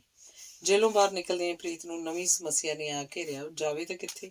ਘਰ ਤੇ ਜ਼ਮੀਨ ਤੇ ਦੁਸ਼ਮਣਾਂ ਦਾ ਕਬਜ਼ਾ ਕਰ ਰੱਖਿਆ ਸੀ। ਜ਼ਮਾਨਤ ਕਰਾਉਣ ਬਾਅਦ ਸੰਮਤੀ ਪੱਲਾ ਛੱਡਣ ਵਾਲੀ ਨਹੀਂ ਸੀ। ਸਮੱਸਿਆ ਦੇ ਸਥਾਈ ਹੱਲ ਲਈ ਦੋਹਾਂ ਸੰਸਥਾਵਾਂ ਨੇ ਸਾਂਝਾ ਮੋਰਚਾ ਲਾਇਆ, ਧਰਨੇ ਮਾਰੇ, ਜਲੂਸ ਕੱਢੇ। ਤਾਂ ਪੁਲਿਸ ਹਰਕਤ 'ਚ ਆਈ ਤਾਂ ਪ੍ਰੀਤ ਘਰ ਵੜਨ ਜੋਗੀ ਹੋਈ। ਇਸਤਰੀ ਸਭਾ ਦੀ ਪ੍ਰਧਾਨ ਨੇ ਹੈਲਪਲਾਈਨ ਵਾਲਿਆਂ ਨੂੰ ਸਲਾਹ ਦਿੱਤੀ, ਤੁਸੀਂ ਸੰਘਰਸ਼ ਸੰਮਤੀ ਵਾਲਿਆਂ ਕੋਲ ਜਾਓ, ਉਹਨਾਂ ਕੋਲੋਂ ਸਹਾਇਤਾ ਲਓ, ਲੋੜ ਪੈਣ ਤੇ ਉਹਨਾਂ ਨੂੰ ਸਹਾਇਤਾ ਦਿਓ। ਸਾਂਝੇ ਸੰਘਰਸ਼ ਨਾਲ ਮਸਲੇ ਹੱਲ ਹੋਣੇ ਹਨ। ਪ੍ਰਧਾਨ ਦੀ ਕਰੋੜਾਂ ਰੁਪਏ ਦੇ ਮੁੱਲ ਦੀ ਰਾਏ ਤੇ ਝੱਟ ਫੁੱਲ ਚੜਾਏ ਗਏ। ਸੰਮਤੀ ਵਾਲਿਆਂ ਦੀ ਝੱਟ ਵਿਚਾਰ ਵਟਾਂਦਰੇ ਲਈ ਕਾਨੂੰਨੀ ਮਾਹਰਾਂ ਦੀ ਮੀਟਿੰਗ ਬੁਲਾ ਲਈ। ਹੈਲਪਲਾਈਨ ਵਾਲਿਆਂ ਦਾ ਫਿਕਰ ਸਹੀ ਸੀ। ਦਾਗੀ ਸੇਬਾਂ 'ਚ ਰਹਿ ਕੇ ਦੂਜੇ ਸੇਬਾਂ ਦਾ ਦਾਗੀ ਹੋਣਾ ਕੁਦਰਤੀ ਹੈ, ਪਰ ਇਸ 'ਚ ਕਸੂਰ ਚੰਗੇ ਮਾੜੇ ਸੇਬਾਂ ਦਾ ਨਹੀਂ ਹੈ। ਕਸੂਰ ਕਾਨੂੰਨ ਘਾੜਿਆਂ ਦਾ ਹੈ। ਉਹ ਜਹਾਜ਼ਾਂ 'ਚ ਚੜ੍ਹ ਕੇ ਵਿਦੇਸ਼ਾਂ ਨੂੰ ਜਾਂਦੇ ਹਨ, ਉਹਨਾਂ ਦੇ ਕਾਨੂੰਨ ਦੇ ਖਰੜੇ ਚੁੱਕ ਲਿਆਉਂਦੇ ਹਨ, ਇੱਧਰ ਆ ਕੇ ਸਾਡੇ ਤੇ ਲਾਗੂ ਕਰ ਦਿੰਦੇ ਹਨ। ਕਿਸ਼ੋਰ ਅਪਰਾਧੀਆਂ ਨਾਲ ਨਜਿੱਠਣ ਵਾਲਾ ਕਾਨੂੰਨ ਇਹਦੀ ਇੱਕ ਉਦਾਹਰਣ ਹੈ। ਵਿਦੇਸ਼ਾਂ 'ਚ ਬੇਸਹਾਰਾ ਫੁੱਟਪਾਥਾਂ ਤੇ ਰੁਲਦੇ ਬੱਚਿਆਂ ਨਾਲ ਨਜਿੱਠਣ ਲਈ ਅਲੱਗ ਕਾਨੂੰਨ ਹੈ ਤੇ ਕਿਸ਼ੋਰ ਅਪਰਾਧੀਆਂ ਲਈ ਅਲੱਗ। ਦੋਹਾਂ ਨੂੰ ਵੱਖ-ਵੱਖ ਸੰਸਥਾਵਾਂ 'ਚ ਰੱਖ ਕੇ ਵੱਖਰੇ-ਵੱਖਰੇ ਢੰਗਾਂ ਨਾਲ ਨਜਿੱਠ ਕੇ ਚੰਗੇ ਸ਼ਹਿਰੀ ਬਣਾਉਣ ਦਾ ਯਤਨ ਕੀਤਾ ਜਾਂਦਾ ਹੈ। ਇੱਥੇ ਘੋੜਿਆਂ ਦੇ ਗਧਿਆਂ ਨੂੰ ਇੱਕੋ ਰੱਸੇ ਨੂੜ ਦਿੱਤਾ ਜਾਂਦਾ ਹੈ। ਚੰਗੇ ਭਲਿਆਂ ਨੂੰ ਅਪਰਾਧੀ ਬਣਨ ਲਈ ਰਾਹ ਪੱਧਰਾ ਕਰ ਦਿੱਤਾ ਜਾਂਦਾ ਹੈ। ਬੇਸਹਾਰਾ ਬੱਚਿਆਂ ਦੀ ਕਹਾਣੀ ਸੁਣ ਕੇ ਪੀੜਤ ਹੋਏ ਗੁਰਮੀਤ ਨੇ ਆਪਣਾ ਦੁੱਖ ਪ੍ਰਗਟਾਇਆ। ਜਦੋਂ ਕੋਈ ਅਣਜਾਣ ਬੰਦਾ ਇਸ ਕਾਨੂੰਨ ਨੂੰ ਪੜ੍ਹਦਾ ਹੈ, ਬੜਾ ਖੁਸ਼ ਹੁੰਦਾ ਹੈ। ਬੜੀਆਂ ਡਿੰਗਾਂ ਮਾਰੀਆਂ ਗਈਆਂ ਇਸ ਕਾਨੂੰਨ ਵਿੱਚ। ਬੱਚਿਆਂ ਨੂੰ ਆਮ ਕੈਦੀਆਂ ਤੋਂ ਦੂਰ ਰੱਖਿਆ ਜਾਏਗਾ। ਉਹਨਾਂ ਦੀਆਂ ਮਨੋਵਿਗਿਆਨਕ ਗੁੰਝਲਾਂ ਸੁਲਝਾਉਣ ਲਈ ਜੇਲ੍ਹ 'ਚ ਮਨੋਵਿਗਿਆਨੀ ਹੋਣਗੇ। ਸਰੀਰਕ ਵਿਕਾਸ ਲਈ ਪੌਸ਼ਟਿਕ ਖੁਰਾਕ ਦਿੱਤੀ ਜਾਏਗੀ। ਸਿੱਖਿਆ ਦਾ ਵਿਸ਼ੇਸ਼ ਪ੍ਰਬੰਧ ਹੋਏਗਾ। ਸਰਬਪੱਖੀ ਵਿਕਾਸ ਲਈ ਗੀਤ ਸੰਗੀਤ ਦੇ ਨਾਲ-ਨਾਲ ਫਾਈਨ ਆਰਟਸ ਦੇ ਅਧਿਆਪਕ ਹੋਣਗੇ। ਵਾਰਡਰ ਕੋਮਲ ਮਨ ਔਰਤਾਂ ਹੋਣਗੀਆਂ। ਕੈਦ ਹੋਸਟਲ ਵਾਂਗ ਹੋਏਗੀ। ਹੋ ਇਹਦੇ ਉਲਟ ਰਿਹਾ। ਵੱਡੀ ਉਮਰ ਦੇ ਕੈਦੀ ਲੜ ਝਗੜ ਕੇ ਆਪਣੇ ਹੱਕ ਪ੍ਰਾਪਤ ਕਰ ਲੈਂਦੇ ਹਨ। ਬੱਚਿਆਂ ਨੂੰ ਤਾਂ ਬੋਲਣਾ ਵੀ ਨਹੀਂ ਆਉਂਦਾ। ਗੁਰਮੀਤ ਵਾਂਗ ਪਿਆਰੇ ਲਾਲ ਵੀ ਡਾਢਾ ਦੁਖੀ ਸੀ। ਬੱਚਿਆਂ ਨੂੰ ਰਿਹਾ ਕਰਾਉਣ ਦੀ ਕੋਈ ਦਿੱਕਤ ਨਹੀਂ ਹੈ। ਜਿਨ੍ਹਾਂ ਬੱਚਿਆਂ ਨੂੰ ਅਸੀਂ ਰਿਹਾ ਕਰਾਉਣਾ ਚਾਹੁੰਦੇ ਉਹ ਅਪਰਾਧੀ ਨਹੀਂ, ਬੇਸਹਾਰਾ ਹਨ। ਉਚਿਤ ਦੇਖਭਾਲ ਦਾ ਯਕੀਨ ਦਿਵਾ ਕੇ ਕੋਈ ਵੀ ਸੰਸਥਾ ਉਹਨਾਂ ਨੂੰ ਛੁਡਾ ਸਕਦੀ ਹੈ। ਇਸ ਉੱਦਮ ਦੀ ਕਾਨੂੰਨ ਇਜਾਜ਼ਤੀ ਨਹੀਂ, ਉਹਨੂੰ ਉਤਸ਼ਾਹਿਤ ਵੀ ਕਰਦਾ ਹੈ। ਸਮੱਸਿਆ ਇਹ ਕਿ ਬੱਚੇ ਰਹਿਣਗੇ ਕਿੱਥੇ? ਇਹਨਾਂ ਦੀ ਪਰਵਰਿਸ਼ ਕੌਣ ਕਰੇਗਾ? ਗੁਰਮੀਤ ਨੂੰ ਬੱਚਿਆਂ ਦੇ ਵਰਤਮਾਨ ਦੇ ਨਾਲ-ਨਾਲ ਭਵਿੱਖ ਦੀ ਚਿੰਤਾ ਸੀ। ਇਹ ਚਿੰਤਾ ਉਹਨੇ ਹੈਲਪਲਾਈਨ ਵਾਲਿਆਂ ਨਾਲ ਸਾਂਝੀ ਕੀਤੀ। ਹਾਲ ਦੀ ਘੜੀ ਇਸ ਸਮੱਸਿਆ ਦਾ ਹੱਲ ਸਾਡੇ ਕੋਲ ਨਹੀਂ ਹੈ। ਸਾਨੂੰ ਬੱਚਿਆਂ ਨਾਲ ਨਜਿੱਠਣ ਦਾ ਤਜਰਬਾ ਨਹੀਂ ਹੈ। ਸਹਾਇਤਾ ਲਈ ਕਿਸੇ ਵੱਡੀ ਸੰਸਥਾ ਨਾਲ ਸੰਪਰਕ ਕੀਤਾ ਜਾ ਸਕਦਾ ਹੈ। ਤਰਸੇਮ ਨੇ ਆਪਣੀ ਸੰਸਥਾ ਦੀਆਂ ਸੀਮਾਵਾਂ ਦਾ ਬਿਨਾਂ ਝਿਜਕ ਜ਼ਿਕਰ ਕੀਤਾ। ਇੱਕ ਹੱਲ ਹੋ ਸਕਦਾ ਹੈ, ਆਪਾਂ ਅਦਾਲਤ ਦਾ ਦਰਵਾਜ਼ਾ ਖੜਕਾਈਏ, ਬੇਕਸੂਰ ਬੱਚਿਆਂ ਨੂੰ ਅਪਰਾਧੀਆਂ ਨਾਲੋਂ ਵੱਖ ਰੱਖਣ ਦਾ ਹੁਕਮ ਕਰਾਈਏ, ਉਹਨਾਂ ਨੂੰ ਹੋਰ ਵਿਗੜਨ ਤੋਂ ਬਚਾਈਏ। ਜਿਨ੍ਹਾਂ ਸਹੂਲਤਾਂ ਦਾ ਕਾਨੂੰਨ ਵਾਅਦਾ ਕਰਦਾ ਉਹ ਬੱਚਿਆਂ ਨੂੰ ਉਪਲਬਧ ਕਰਾਈਏ। ਬਦਲਵੇਂ ਪ੍ਰਬੰਧ ਹੋਣ ਤੱਕ ਗੁਰਮੀਤ ਸਮੱਸਿਆ ਨੂੰ ਕਾਨੂੰਨੀ ਢੰਗ ਨਾਲ ਨਜਿੱਠਣਾ ਚਾਹੁੰਦਾ ਸੀ। ਜੇ ਬੇਸਹਾਰਾ ਬੱਚੇ ਅਪਰਾਧੀਆਂ ਨਾਲੋਂ ਵੱਖ ਹੋ ਜਾਣ, ਉਹਨਾਂ ਨੂੰ ਖਾਣ ਪੀਣ ਚੰਗਾ ਮਿਲਣ ਲੱਗ ਜਾਏ ਤੇ ਪੜ੍ਹਾਈ ਲਿਖਾਈ ਦਾ ਪ੍ਰਬੰਧ ਹੋ ਜਾਏ, ਹਾਲ ਦੀ ਘੜੀ ਇਹੋ ਬਥੇਰਾ ਹੈ। ਗੱਲਬਾਤ ਬਾਅਦ ਨਿਕਲੇ ਸਿੱਟੇ ਤੇ ਤਰਸੇਮ ਨੇ ਤਸੱਲੀ ਪ੍ਰਗਟਾਈ। ਫੈਸਲੇ ਨੂੰ ਤੁਰੰਤ ਅਮਲੀ ਰੂਪ ਦੇਣ ਤੇ ਆਪਣੇ ਕੰਮਾਂ 'ਚ ਜੁਟ ਜਾਣ ਲਈ ਦੋਵੇਂ ਧਿਰਾਂ ਉੱਠ ਖੜੋਤੀਆਂ। ਅੰਗ 25ਵਾਂ। ਆਪਣੇ ਸੰਦੇਸ਼ ਨੂੰ ਆਮ ਲੋਕਾਂ ਤੱਕ ਪਹੁੰਚਾਉਣ ਦੇ ਮਕਸਦ ਨਾਲ ਸੰਘਰਸ਼ ਸੰਮਤੀ ਸੋਚੀ ਸਮਝੀ ਨੀਤੀ ਤਹਿਤ ਕੰਮ ਕਰਨ ਲੱਗੀ। ਇਸ ਵਾਰ ਸੰਮਤੀ ਨੇ ਪ੍ਰੀਤੋ ਦੀ ਜ਼ਮਾਨਤ ਕਰਾਉਣ ਬਾਅਦ ਆਪਣੀਆਂ ਗਤੀਵਿਧੀਆਂ ਨੂੰ ਕਚਹਿਰੀਆਂ ਤੱਕ ਸੀਮਤ ਨਹੀਂ ਸੀ ਰੱਖਿਆ। ਘਰ ਤੇ ਜ਼ਮੀਨ ਤੇ ਕਬਜ਼ਾ ਛੁਡਾਉਣ ਲਈ ਵੀ ਪਹਿਲ ਕੀਤੀ ਸੀ। ਕਾਨੂੰਨ ਕਿੰਨਾ ਲਚਕਦਾਰ ਹੈ। ਜਾਬਰ ਲੋਕ ਆਪਣੇ ਹਿੱਤ ਪਾਲਣ ਲਈ ਇਹਨੂੰ ਕਿਸ ਤਰ੍ਹਾਂ ਤੋੜ ਮਰੋੜ ਲੈਂਦੇ ਹਨ। ਪੁਲਿਸ ਮਾਸੂਮਾਂ ਨਾਲ ਖੜੋਣ ਦੀ ਥਾਂ ਕਿਸ ਤਰ੍ਹਾਂ ਪੈਸੇ ਵਾਲਿਆਂ ਨਾਲ ਮੋਢਾ ਜੋੜਦੀ ਹੈ। ਲੋਕਾਂ ਨੂੰ ਇਹ ਸਮਝਾਉਣ ਲਈ ਸੰਮਤੀ ਨੇ ਇਸਤਰੀ ਸਭਾ ਨਾਲ ਮਿਲ ਕੇ ਜਲਸੇ ਜਲੂਸ ਸ਼ਹਿਰ ਦੀ ਥਾਂ ਪਿੰਡਾਂ 'ਚ ਕੀਤੇ। ਪਹਿਲਾਂ ਪ੍ਰੀਤ ਦੇ ਜੇਠ ਧੰਨੇ ਨੇ ਆਪਣੇ ਪਿੰਡ ਦੇ ਲੋਕਾਂ ਨੂੰ ਜਲਸੇ 'ਚ ਆਉਣ ਤੋਂ ਰੋਕਿਆ। ਪੁਲਿਸ ਨੇ ਪਿੰਡ ਦੀ ਗਸ਼ਤ ਤੇਜ਼ ਕੀਤੀ। ਸਭਾ ਤੇ ਸੰਮਤੀ ਵਾਲਿਆਂ ਨੂੰ ਧਮਕੀਆਂ ਮਿਲੀਆਂ, ਪਰ ਜਦੋਂ ਜਲਸੇ ਜਲੂਸਾਂ ਵਿੱਚ ਲੋਕਾਂ ਦਾ ਇਕੱਠ ਵਧਣ ਲੱਗਾ ਤੇ ਆਲੇ ਦੁਆਲੇ ਦੇ ਪਿੰਡਾਂ ਦੇ ਲੋਕ ਸੰਘਰਸ਼ 'ਚ ਸ਼ਾਮਲ ਹੋਣ ਲੱਗੇ ਤਾਂ ਧੰਨੇ ਨੂੰ ਘਰ ਤੇ ਜ਼ਮੀਨ ਉੱਪਰ ਕੀਤੇ ਕਬਜ਼ੇ ਨੂੰ ਕਾਨੂੰਨੀ ਸਿੱਧ ਕਰਨ 'ਚ ਔਖ ਮਹਿਸੂਸ ਹੋਣ ਲੱਗੀ। ਪੁਲਿਸ ਨਾਜਾਇਜ਼ ਕਬਜ਼ਾ ਕਿਉਂ ਨਹੀਂ ਹਟਾਉਂਦੀ? ਅਖਬਾਰਾਂ ਰਾਹੀਂ ਜਦੋਂ ਇਹ ਪ੍ਰਸ਼ਨ ਉੱਠਣ ਲੱਗਾ ਤਾਂ ਪੁਲਿਸ ਨੂੰ ਆਪਣੀ ਖੱਲ ਬਚਾਉਣੀ ਔਖੀ ਹੋ ਗਈ। ਪਹਿਲਾਂ ਪੁਲਿਸ ਨੇ ਧੰਨੇ ਦਾ ਸਾਥ ਛੱਡਿਆ, ਫਿਰ ਘਬਰਾਏ ਧੰਨੇ ਨੇ ਕਬਜ਼ਾ ਛੱਡ ਦਿੱਤਾ। ਹੌਸਲੇ 'ਚ ਹੋਈ ਇਸਤਰੀ ਸਭਾ ਨੇ ਨਵਾਂ ਮੋਰਚਾ ਖੋਲ੍ਹ ਦਿੱਤਾ। ਕਤਲ ਦੇ ਮਾਮਲੇ ਦੀ ਦੁਬਾਰਾ ਉੱਚ ਪੱਧਰੀ ਪੜਤਾਲ ਹੋਵੇ, ਨਿਰਦੋਸ਼ਾਂ ਨੂੰ ਮੁਕੱਦਮੇ 'ਚੋਂ ਕੱਢਿਆ ਜਾਵੇ, ਅਸਲ ਕਾਤਲਾਂ ਨੂੰ ਫੜਿਆ ਜਾਵੇ, ਇਹ ਮੰਗ ਲੈ ਕੇ ਦੁਬਾਰਾ ਸੰਘਰਸ਼ ਵਿੱਢ ਦਿੱਤਾ। ਸੰਮਤੀ ਨੇ ਸਭਾ ਦਾ ਡਟ ਕੇ ਸਾਥ ਦਿੱਤਾ। ਹਾਈ ਕੋਰਟ 'ਚ ਰਿਟ ਦਾਇਰ ਕਰਕੇ ਨਵੇਂ ਸਿਰਿਓਂ ਪੜਤਾਲ ਕਰਨ ਦਾ ਹੁਕਮ ਲੈ ਦਿੱਤਾ। ਚਾਰੇ ਪਾਸਿਓਂ ਘਿਰੀ ਪੁਲਿਸ ਨੇ ਮਾਮਲੇ ਦੀ ਮੁੜ ਪੜਤਾਲ ਕੀਤੀ। ਜਾਂਚ ਬਾਅਦ ਪੁਲਿਸ ਦੇ ਉੱਚ ਅਧਿਕਾਰੀ ਨੇ ਸਿੱਟਾ ਕੱਢਿਆ, ਕਤਲ ਧੰਨੇ ਤੇ ਉਹਦੇ ਸਾਲਿਆਂ ਨੇ ਕੀਤਾ। ਹੁਣ ਧੰਨਾ ਆਪਣੀ ਖੱਲ ਬਚਾਉਣ ਲਈ ਭੱਜਾ ਫਿਰਦਾ, ਕਿਸੇ ਵੀ ਸਮੇਂ ਉਹਦੀ ਗ੍ਰਿਫਤਾਰੀ ਹੋ ਸਕਦੀ ਹੈ। ਇਸ ਸਾਂਝੇ ਸੰਘਰਸ਼ ਬਾਅਦ ਇਸਤਰੀ ਸਭਾ ਤੇ ਸੰਮਤੀ ਦਾ ਘਿਓ ਖਿਚੜੀ ਵਾਲਾ ਰਿਸ਼ਤਾ ਬਣ ਗਿਆ। ਇੱਕ ਸੰਸਥਾ ਜੇ ਸੰਘਰਸ਼ ਵਿੱਢਦੀ ਹੈ, ਦੂਜੀ ਬਿਨਾਂ ਪੁੱਛੇ ਪੁੱਜ ਜਾਂਦੀ ਹੈ। ਹੈਲਪਲਾਈਨ ਵਾਲਿਆਂ ਦਾ ਮਸਲਾ ਕਾਨੂੰਨੀ ਸੀ। ਅਦਾਲਤ ਵਿੱਚ ਦਰਖਾਸਤ ਦਿੰਦਿਆਂ ਸਮੱਸਿਆ ਸੁਲਝ ਗਈ।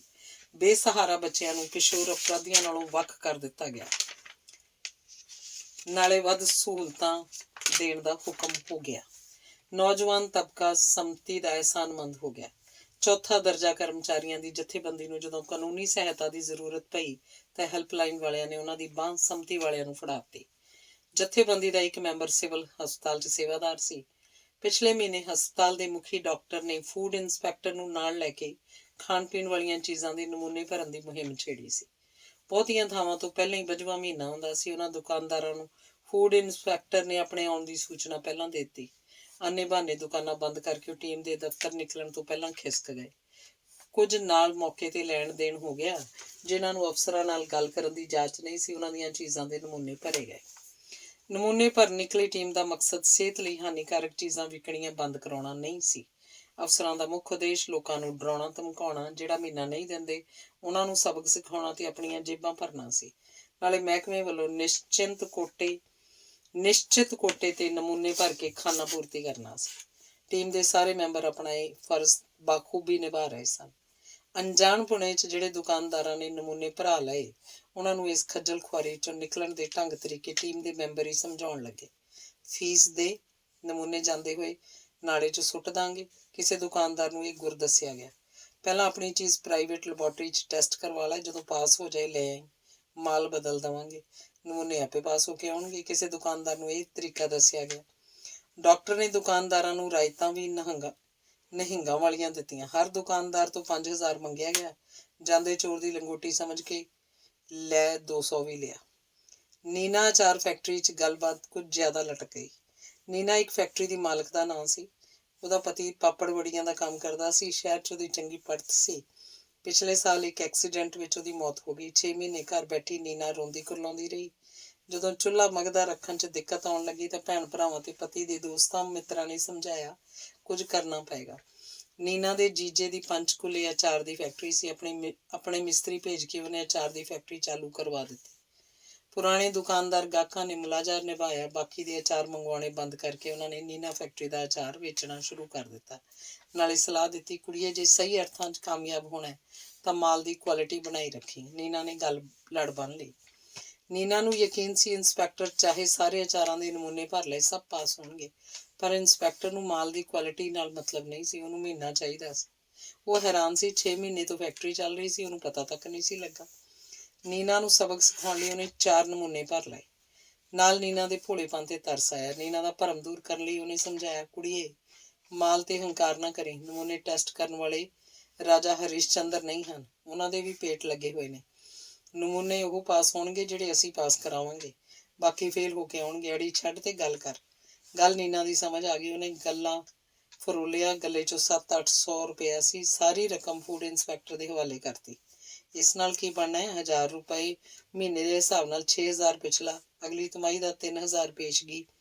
ਇਹ ਨਮੂਨੇ ਸੁੱਟਣ ਦੇ ਅਲੱਗ ਘੱਟੋ ਘੱਟ 10000 ਚਾਹੀਦਾ। ਨੀਨਾ ਨੇ ਤਰਲਾ ਕੀਤਾ, 1000 ਰੁਪਇਆ ਮਹੀਨਾ ਉਹਨੂੰ ਖੁਦ ਨੂੰ ਨਹੀਂ ਬਣਦਾ।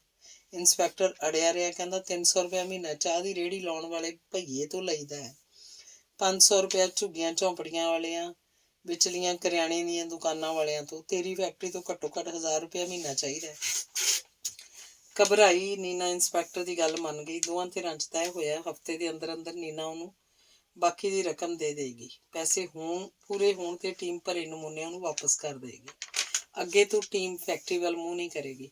ਤੀਜੇ ਦਿਨ ਸੇਵਾ ਦਾ ਰਾਹ ਖੜਾ। ਡਰਦੀ ਨੀਨਾ ਨੇ 1000 ਹੋਰ ਦਿੱਤਾ। ਸ਼ਾਮ ਨੂੰ ਦਿਓਰਾਂ ਜੇਠਾਂ ਨਾਲ ਸਲਾਹ ਕੀਤੀ, ਇੰਨੇ ਪੈਸੇ ਦੇਣ ਨਾਲੋਂ ਤਾਂ ਕੰਮ ਬੰਦ ਕੀਤਾ ਚੰਗਾ। ਦਿਓਰ ਜੇਠ ਭੜਕ ਗਏ। ਉਹਨਾਂ ਸੰਘ ਵਾਲਿਆਂ ਨਾਲ ਗੱਲ ਕੀਤੀ। ਸੰਘ ਵਾਲੇ ਨੀਨਾ ਨੂੰ ਨਾਲ ਲੈ ਕੇ ਚੌਕਸੀ ਵਿਭਾਗ ਵਾਲਿਆਂ ਕੋਲ ਪੁੱਜ ਗਏ। ਵਿਜੀਲੈਂਸ ਵਾਲਿਆਂ ਨੂੰ ਅਜਿਹੀ ਸ਼ਿਕਾਇਤ ਦੀ ਪਹਿਲਾਂ ਹੀ ਉਡੀਕ ਸੀ। ਫੂਡ ਇੰਸਪੈਕਟਰ ਖੁਦ ਮਹੀਨਾ ਇਕੱਠਾ ਕਰ ਰਿਹਾ ਸੀ, ਪਰ ਵਿਜੀਲੈਂਸ ਵਾਲਿਆਂ ਨੂੰ ਮਹੀਨਾ ਪੁੱਜਦਾ ਕਰਨ 'ਚ ਆਨਾਕਾਨੀ ਕਰ ਰਿਹਾ ਸੀ। ਸਬਕ ਸਿਖਾਉਣ ਦਾ ਵਧੀਆ ਮੌਕਾ ਸੀ। ਝੱਟ ਉਹਨਾਂ ਟੀਮ ਦੇ ਮੈਂਬਰਾਂ ਨੂੰ ਰੰਗੇ ਹੱਥੀਂ ਫੜਨ ਦੀ ਯੋਜਨਾ ਘੜ ਲਈ। ਟੀਮ ਨੂੰ ਅਗਲੇ ਦਿਨ ਫੈਕਟਰੀ ਬੁਲਾਓ, ਪੈਸੇ ਦੇ ਕੇ ਰੰਗੀ ਹੱਥੀਂ ਫੜਾਓ। ਨੀਨਾ ਦੇ ਆਖਣ ਦੇ ਬਾਵਜੂਦ ਨਾ ਡਾਕਟਰ ਪੈਸੇ ਲੈਣ ਆਇਆ, ਨਾ ਫੂਡ ਇੰਸਪੈਕਟਰ ਆਇਆ ਤਾਂ ਸੇਵਾਦਾਰ।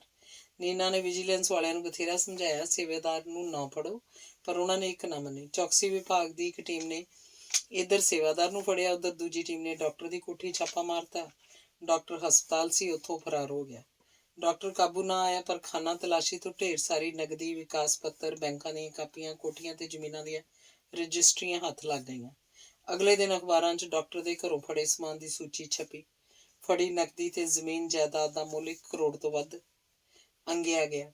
ਉਸ ਤੋਂ ਅਗਲੇ ਦਿਨ ਅਖਬਾਰਾਂ 'ਚ ਡਾਕਟਰ ਦਾ ਪਿਛੋਕੜ ਛਪਿਆ। ਉਹ ਇੱਕ ਸਧਾਰਨ ਬੈਂਕ ਕਲਰਕ ਦਾ ਮੁੰਡਾ ਸੀ। ਡਿਗਰੀ ਦੀ ਪੜ੍ਹਾਈ ਕਰਨ ਲਈ ਉਹਨੇ ਬੈਂਕ ਤੋਂ ਕਰਜ਼ਾ ਲਿਆ ਸੀ। ਪੜ੍ਹਨ 'ਚ ਹੁਸ਼ਿਆਰ ਸੀ। ਕਾਲਜੋਂ ਨਿਕਲਦੇ ਨੌਕਰੀ ਮਿਲ ਗਈ। ਫੜੀ ਗਈ ਸਾਰੀ ਜਾਇਦਾਦ ਉਹਨੇ ਹੇਰਾਫੇਰੀ ਨਾਲ ਬਣਾਈ ਸੀ। ਡਾਕਟਰ ਨੇ 3 ਦਿਨਾਂ ਦੇ ਅੰਦਰ ਅੰਦਰ ਸਭ ਦੇ ਮੂੰਹ ਬੰਦ ਕਰਤੇ। ਪਹਿਲਾਂ ਅਦਾਲਤ 'ਚੋਂ ਪੇਸ਼ਗੀ ਜ਼ਮਾਨਤ ਕਰਾਈ, ਫਿਰ ਝੂਠੇ ਸੱਚੇ ਹਿਸਾਬ ਕਿਤਾਬ ਪੇਸ਼ ਕਰਕੇ ਸਾਰੇ ਦਸਤਾਵੇਜ਼ ਤੇ ਨਕਦੀ ਵਾਪਸ ਕਰਵਾ ਲਈ। ਫੂਡ ਇੰਸਪੈਕਟਰ ਉਹ ਤੋਂ ਵੀ ਤੇਜ਼ ਸੀ। ਉਹਨੇ ਪਹਿਲੇ ਦਿਨ ਹੀ ਉੱਪਰੋਂ ਚੌਕਸੀ ਵਿਭਾਗ ਵਾਲਿਆਂ ਨੂੰ ਫੋਨ ਕਰਵਾਤਾ। ਉਹਨੂੰ ਪੇਸ਼ਗੀ ਜ਼ਮਾਨਤ ਕਰਾਉਣ ਦੀ ਵੀ ਜ਼ਰੂਰਤ ਨਹੀਂ ਸੀ ਪਈ। ਪਹਿਲੇ ਹੱਲੇ ਹੀ ਉਹਨੂੰ ਬੇਕਸੂਰ ਠਹਿਰਾ ਦਿੱਤਾ ਗਿਆ। ਹਫ਼ਤੇ ਬਾਅਦ ਡਾਕਟਰ ਨੌਕਰੀ ਤੇ ਹਾਜ਼ਰ ਹੋਇਆ। ਦਰਖਾਸਤ ਦੇ ਕੇ ਉੱਚ ਪੱਧਰੀ ਜਾਂਚ ਕਰਾਈ। ਆਪਣੇ ਆਪ ਨੂੰ ਬੇਕਸੂਰ ਸਾਬਤ ਕਰਵਾ ਕੇ ਸੇਵਾਦਾਰ ਵਿਰੁੱਧ ਚਲਾਨ ਪੇਸ਼ ਕਰਵਾਤਾ। ਸੇਵਾਦਾਰ ਜਥੇਬੰਦੀ ਨੂੰ ਅਫਸਰਾਂ ਤੇ ਗਿਲਾ ਸੀ। ਉਹਨਾਂ ਨੇ ਆਪਣੀ ਜਾਨ ਤਾਂ ਛੁਡਾ ਲਈ, ਗਰੀਬ ਸੇਵਾਦਾਰ ਨੂੰ ਫਸਾ ਦਿੱਤਾ।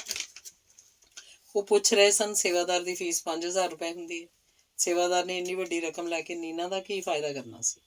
ਜੋ ਕਰਨਾ ਸੀ ਉਹ ਅਫਸਰਾਂ ਨੇ ਕਰਨਾ ਸੀ, ਪਰ ਉਹਨਾਂ ਦੀ ਪੁਕਾਰ ਕੋਈ ਨਹੀਂ ਸੀ ਸੁਣ ਰਿਹਾ। ਚੌਕਸੀ ਵਿਭਾਗ ਵਾਲੇ ਵੀ ਨਹੀਂ। ਉਹ ਨੀਨਾ ਦਾ ਹਲਫੀਆ ਬਿਆਨ ਚੁੱਕੀ ਫਿਰਦੇ ਸਨ। ਸੇਵਾਦਾਰ ਨੇ ਨਾ ਰਿਸ਼ਵਤ ਮੰਗੀ ਸੀ, ਨਾ ਉਹਨੇ ਉਹਨੂੰ ਰਿਸ਼ਵਤ ਦਿੱਤੀ ਸੀ। ਇਹ ਪੈਸੇ ਅਫਸਰਾਂ ਲਈ ਸਨ, ਪਰ ਕੋਈ ਨੀਨਾ ਦੇ ਹਲਫੀਆ ਬਿਆਨ ਨੂੰ ਪੜ੍ਹਨ ਤੱਕ ਲਈ ਤਿਆਰ ਨਹੀਂ ਸੀ। ਜਥੇਬੰਦੀ ਨੇ ਅਧਿਕਾਰੀਆਂ ਵਿਰੁੱਧ ਧਰਨਾ ਮਾਰਨ ਦੀ ਯੋਜਨਾ ਬਣਾਈ। ਡਾਕਟਰ ਝੱਟ ਉਹਨਾਂ ਦੇ ਅਫਸਰਾਂ ਦੇ ਦਫ਼ਤਰ ਪੁੱਜ ਗਿਆ। ਹਰ ਅਫਸਰ ਨੇ ਆਪਣੇ ਸੇਵਾਦਾਰ ਨੂੰ ਧਮਕਾਇਆ, ਜੇ ਜਲਸਾ ਕੀਤਾ ਤੇਰਾ ਜਲੂਸ ਪਹਿਲਾਂ ਨਿਕਲੂ, ਇਹ ਸਮਝਾਇਆ। ਡਰਦੇ ਸੇਵਾਦਾਰ ਧਰਨਾ ਮਾਰਨ ਤੋਂ ਮੁੱਕਰ ਗਏ। ਜਥੇਬੰਦੀ ਦੇ ਅਹੁਦੇਦਾਰ ਇਨਸਾਫ ਚਾਹੁੰਦੇ ਸਨ। ਇਸੇ ਆਸ ਨਾਲ ਉਹ ਸੰਮਤੀ ਦੇ ਦਰ ਤੇ ਆਏ ਸਨ। ਇਸੇ ਮਕਸਦ ਲਈ ਸੰਮਤੀ ਬਣੀ ਸੀ। ਸੰਮਤੀ ਦੇ ਕਾਰਕੁਨਾਂ ਨੇ ਝੱਟ ਤਫਤੀਸ਼ ਸ਼ੁਰੂ ਕਰਤੀ। ਨੀਨਾ ਦੇ ਬਿਆਨ ਉੱਪਰ ਚੌਕਸੀ ਵਿਭਾਗ ਨੇ ਜੋ ਰਿਪੋਰਟ ਦਰਜ ਕੀਤੀ ਸੀ, ਉਸ 'ਚ ਸਾਫ਼ ਲਿਖਿਆ ਸੀ ਰਿਸ਼ਵਤ ਡਾਕਟਰ ਤੇ ਫੂਡ ਇੰਸਪੈਕਟਰ ਨੇ ਮੰਗੀ ਸੀ। ਉਹ ਹੁਣ ਵੀ ਇਸੇ ਬਿਆਨ ਤੇ ਅੜੀ ਹੋਈ ਸੀ। ਸੰਮਤੀ ਨੇ ਪਹਿਲਾਂ ਉਸ ਰਿਪੋਰਟ ਦੀ ਨਕਲ ਹਾਸਲ ਕੀਤੀ। ਡਾਕਟਰ ਦੀ ਕੋਠੀ ਦੀ ਤਲਾਸ਼ੀ ਸਮੇਂ ਜਿਹੜੇ ਦਸਤਾਵੇਜ਼ ਮਿਲੇ ਸਨ, ਉਹਨਾਂ ਦੀ ਇੱਕ ਫਰਦ ਤਿਆਰ ਹੋਈ ਸੀ। ਫਰਦ ਉੱਪਰ ਨੀਨਾ ਦੇ ਦਸਖਤ ਹੋਏ ਸਨ। ਫਰਦ ਦੀ ਇੱਕ ਨਕਲ ਅਦਾਲਤ 'ਚ ਪੇਸ਼ ਹੋਏ ਚਲਾਨ ਨਾਲ ਲੱਗੀ ਹੋਈ ਸੀ।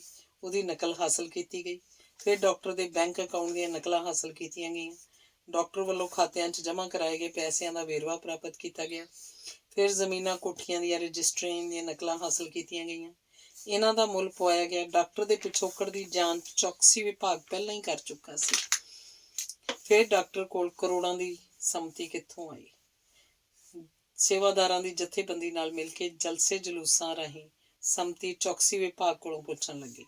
ਨੀਨਾ ਦਾ ਹਲਫੀਆ ਬਿਆਨ ਅਦਾਲਤ 'ਚ ਪੇਸ਼ ਕੀਤਾ ਗਿਆ। ਅਦਾਲਤ ਪਹਿਲਾਂ ਹੀ ਇਸ ਪੱਖਪਾਤੀ ਤਫਤੀਸ਼ ਤੇ ਖਫਾ ਸੀ।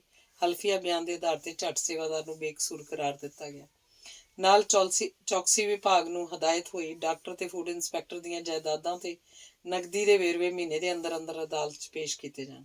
ਮੁਕੱਦਮੇ 'ਚ ਬਰੀ ਹੋਣ ਬਾਅਦ ਜਿੱਤ ਦੀ ਖੁਸ਼ੀ ਮਨਾਉਂਦੀ ਜਥੇਬੰਦੀ ਸੇਵਾਦਾਰ ਨੂੰ ਜਲੂਸ ਦੀ ਸ਼ਕਲ ਵਿੱਚ ਦਫ਼ਤਰ ਲੈ ਕੇ ਗਈ। ਸਾਰੇ ਰਾਹ ਉਹਨਾਂ ਨੇ ਆਪਣੀ ਜਥੇਬੰਦੀ ਦੀ ਥਾਂ ਸੰਮਤੀ ਦੇ ਹੱਕ 'ਚ ਨਾਅਰੇ ਲਾਏ ਸਨ।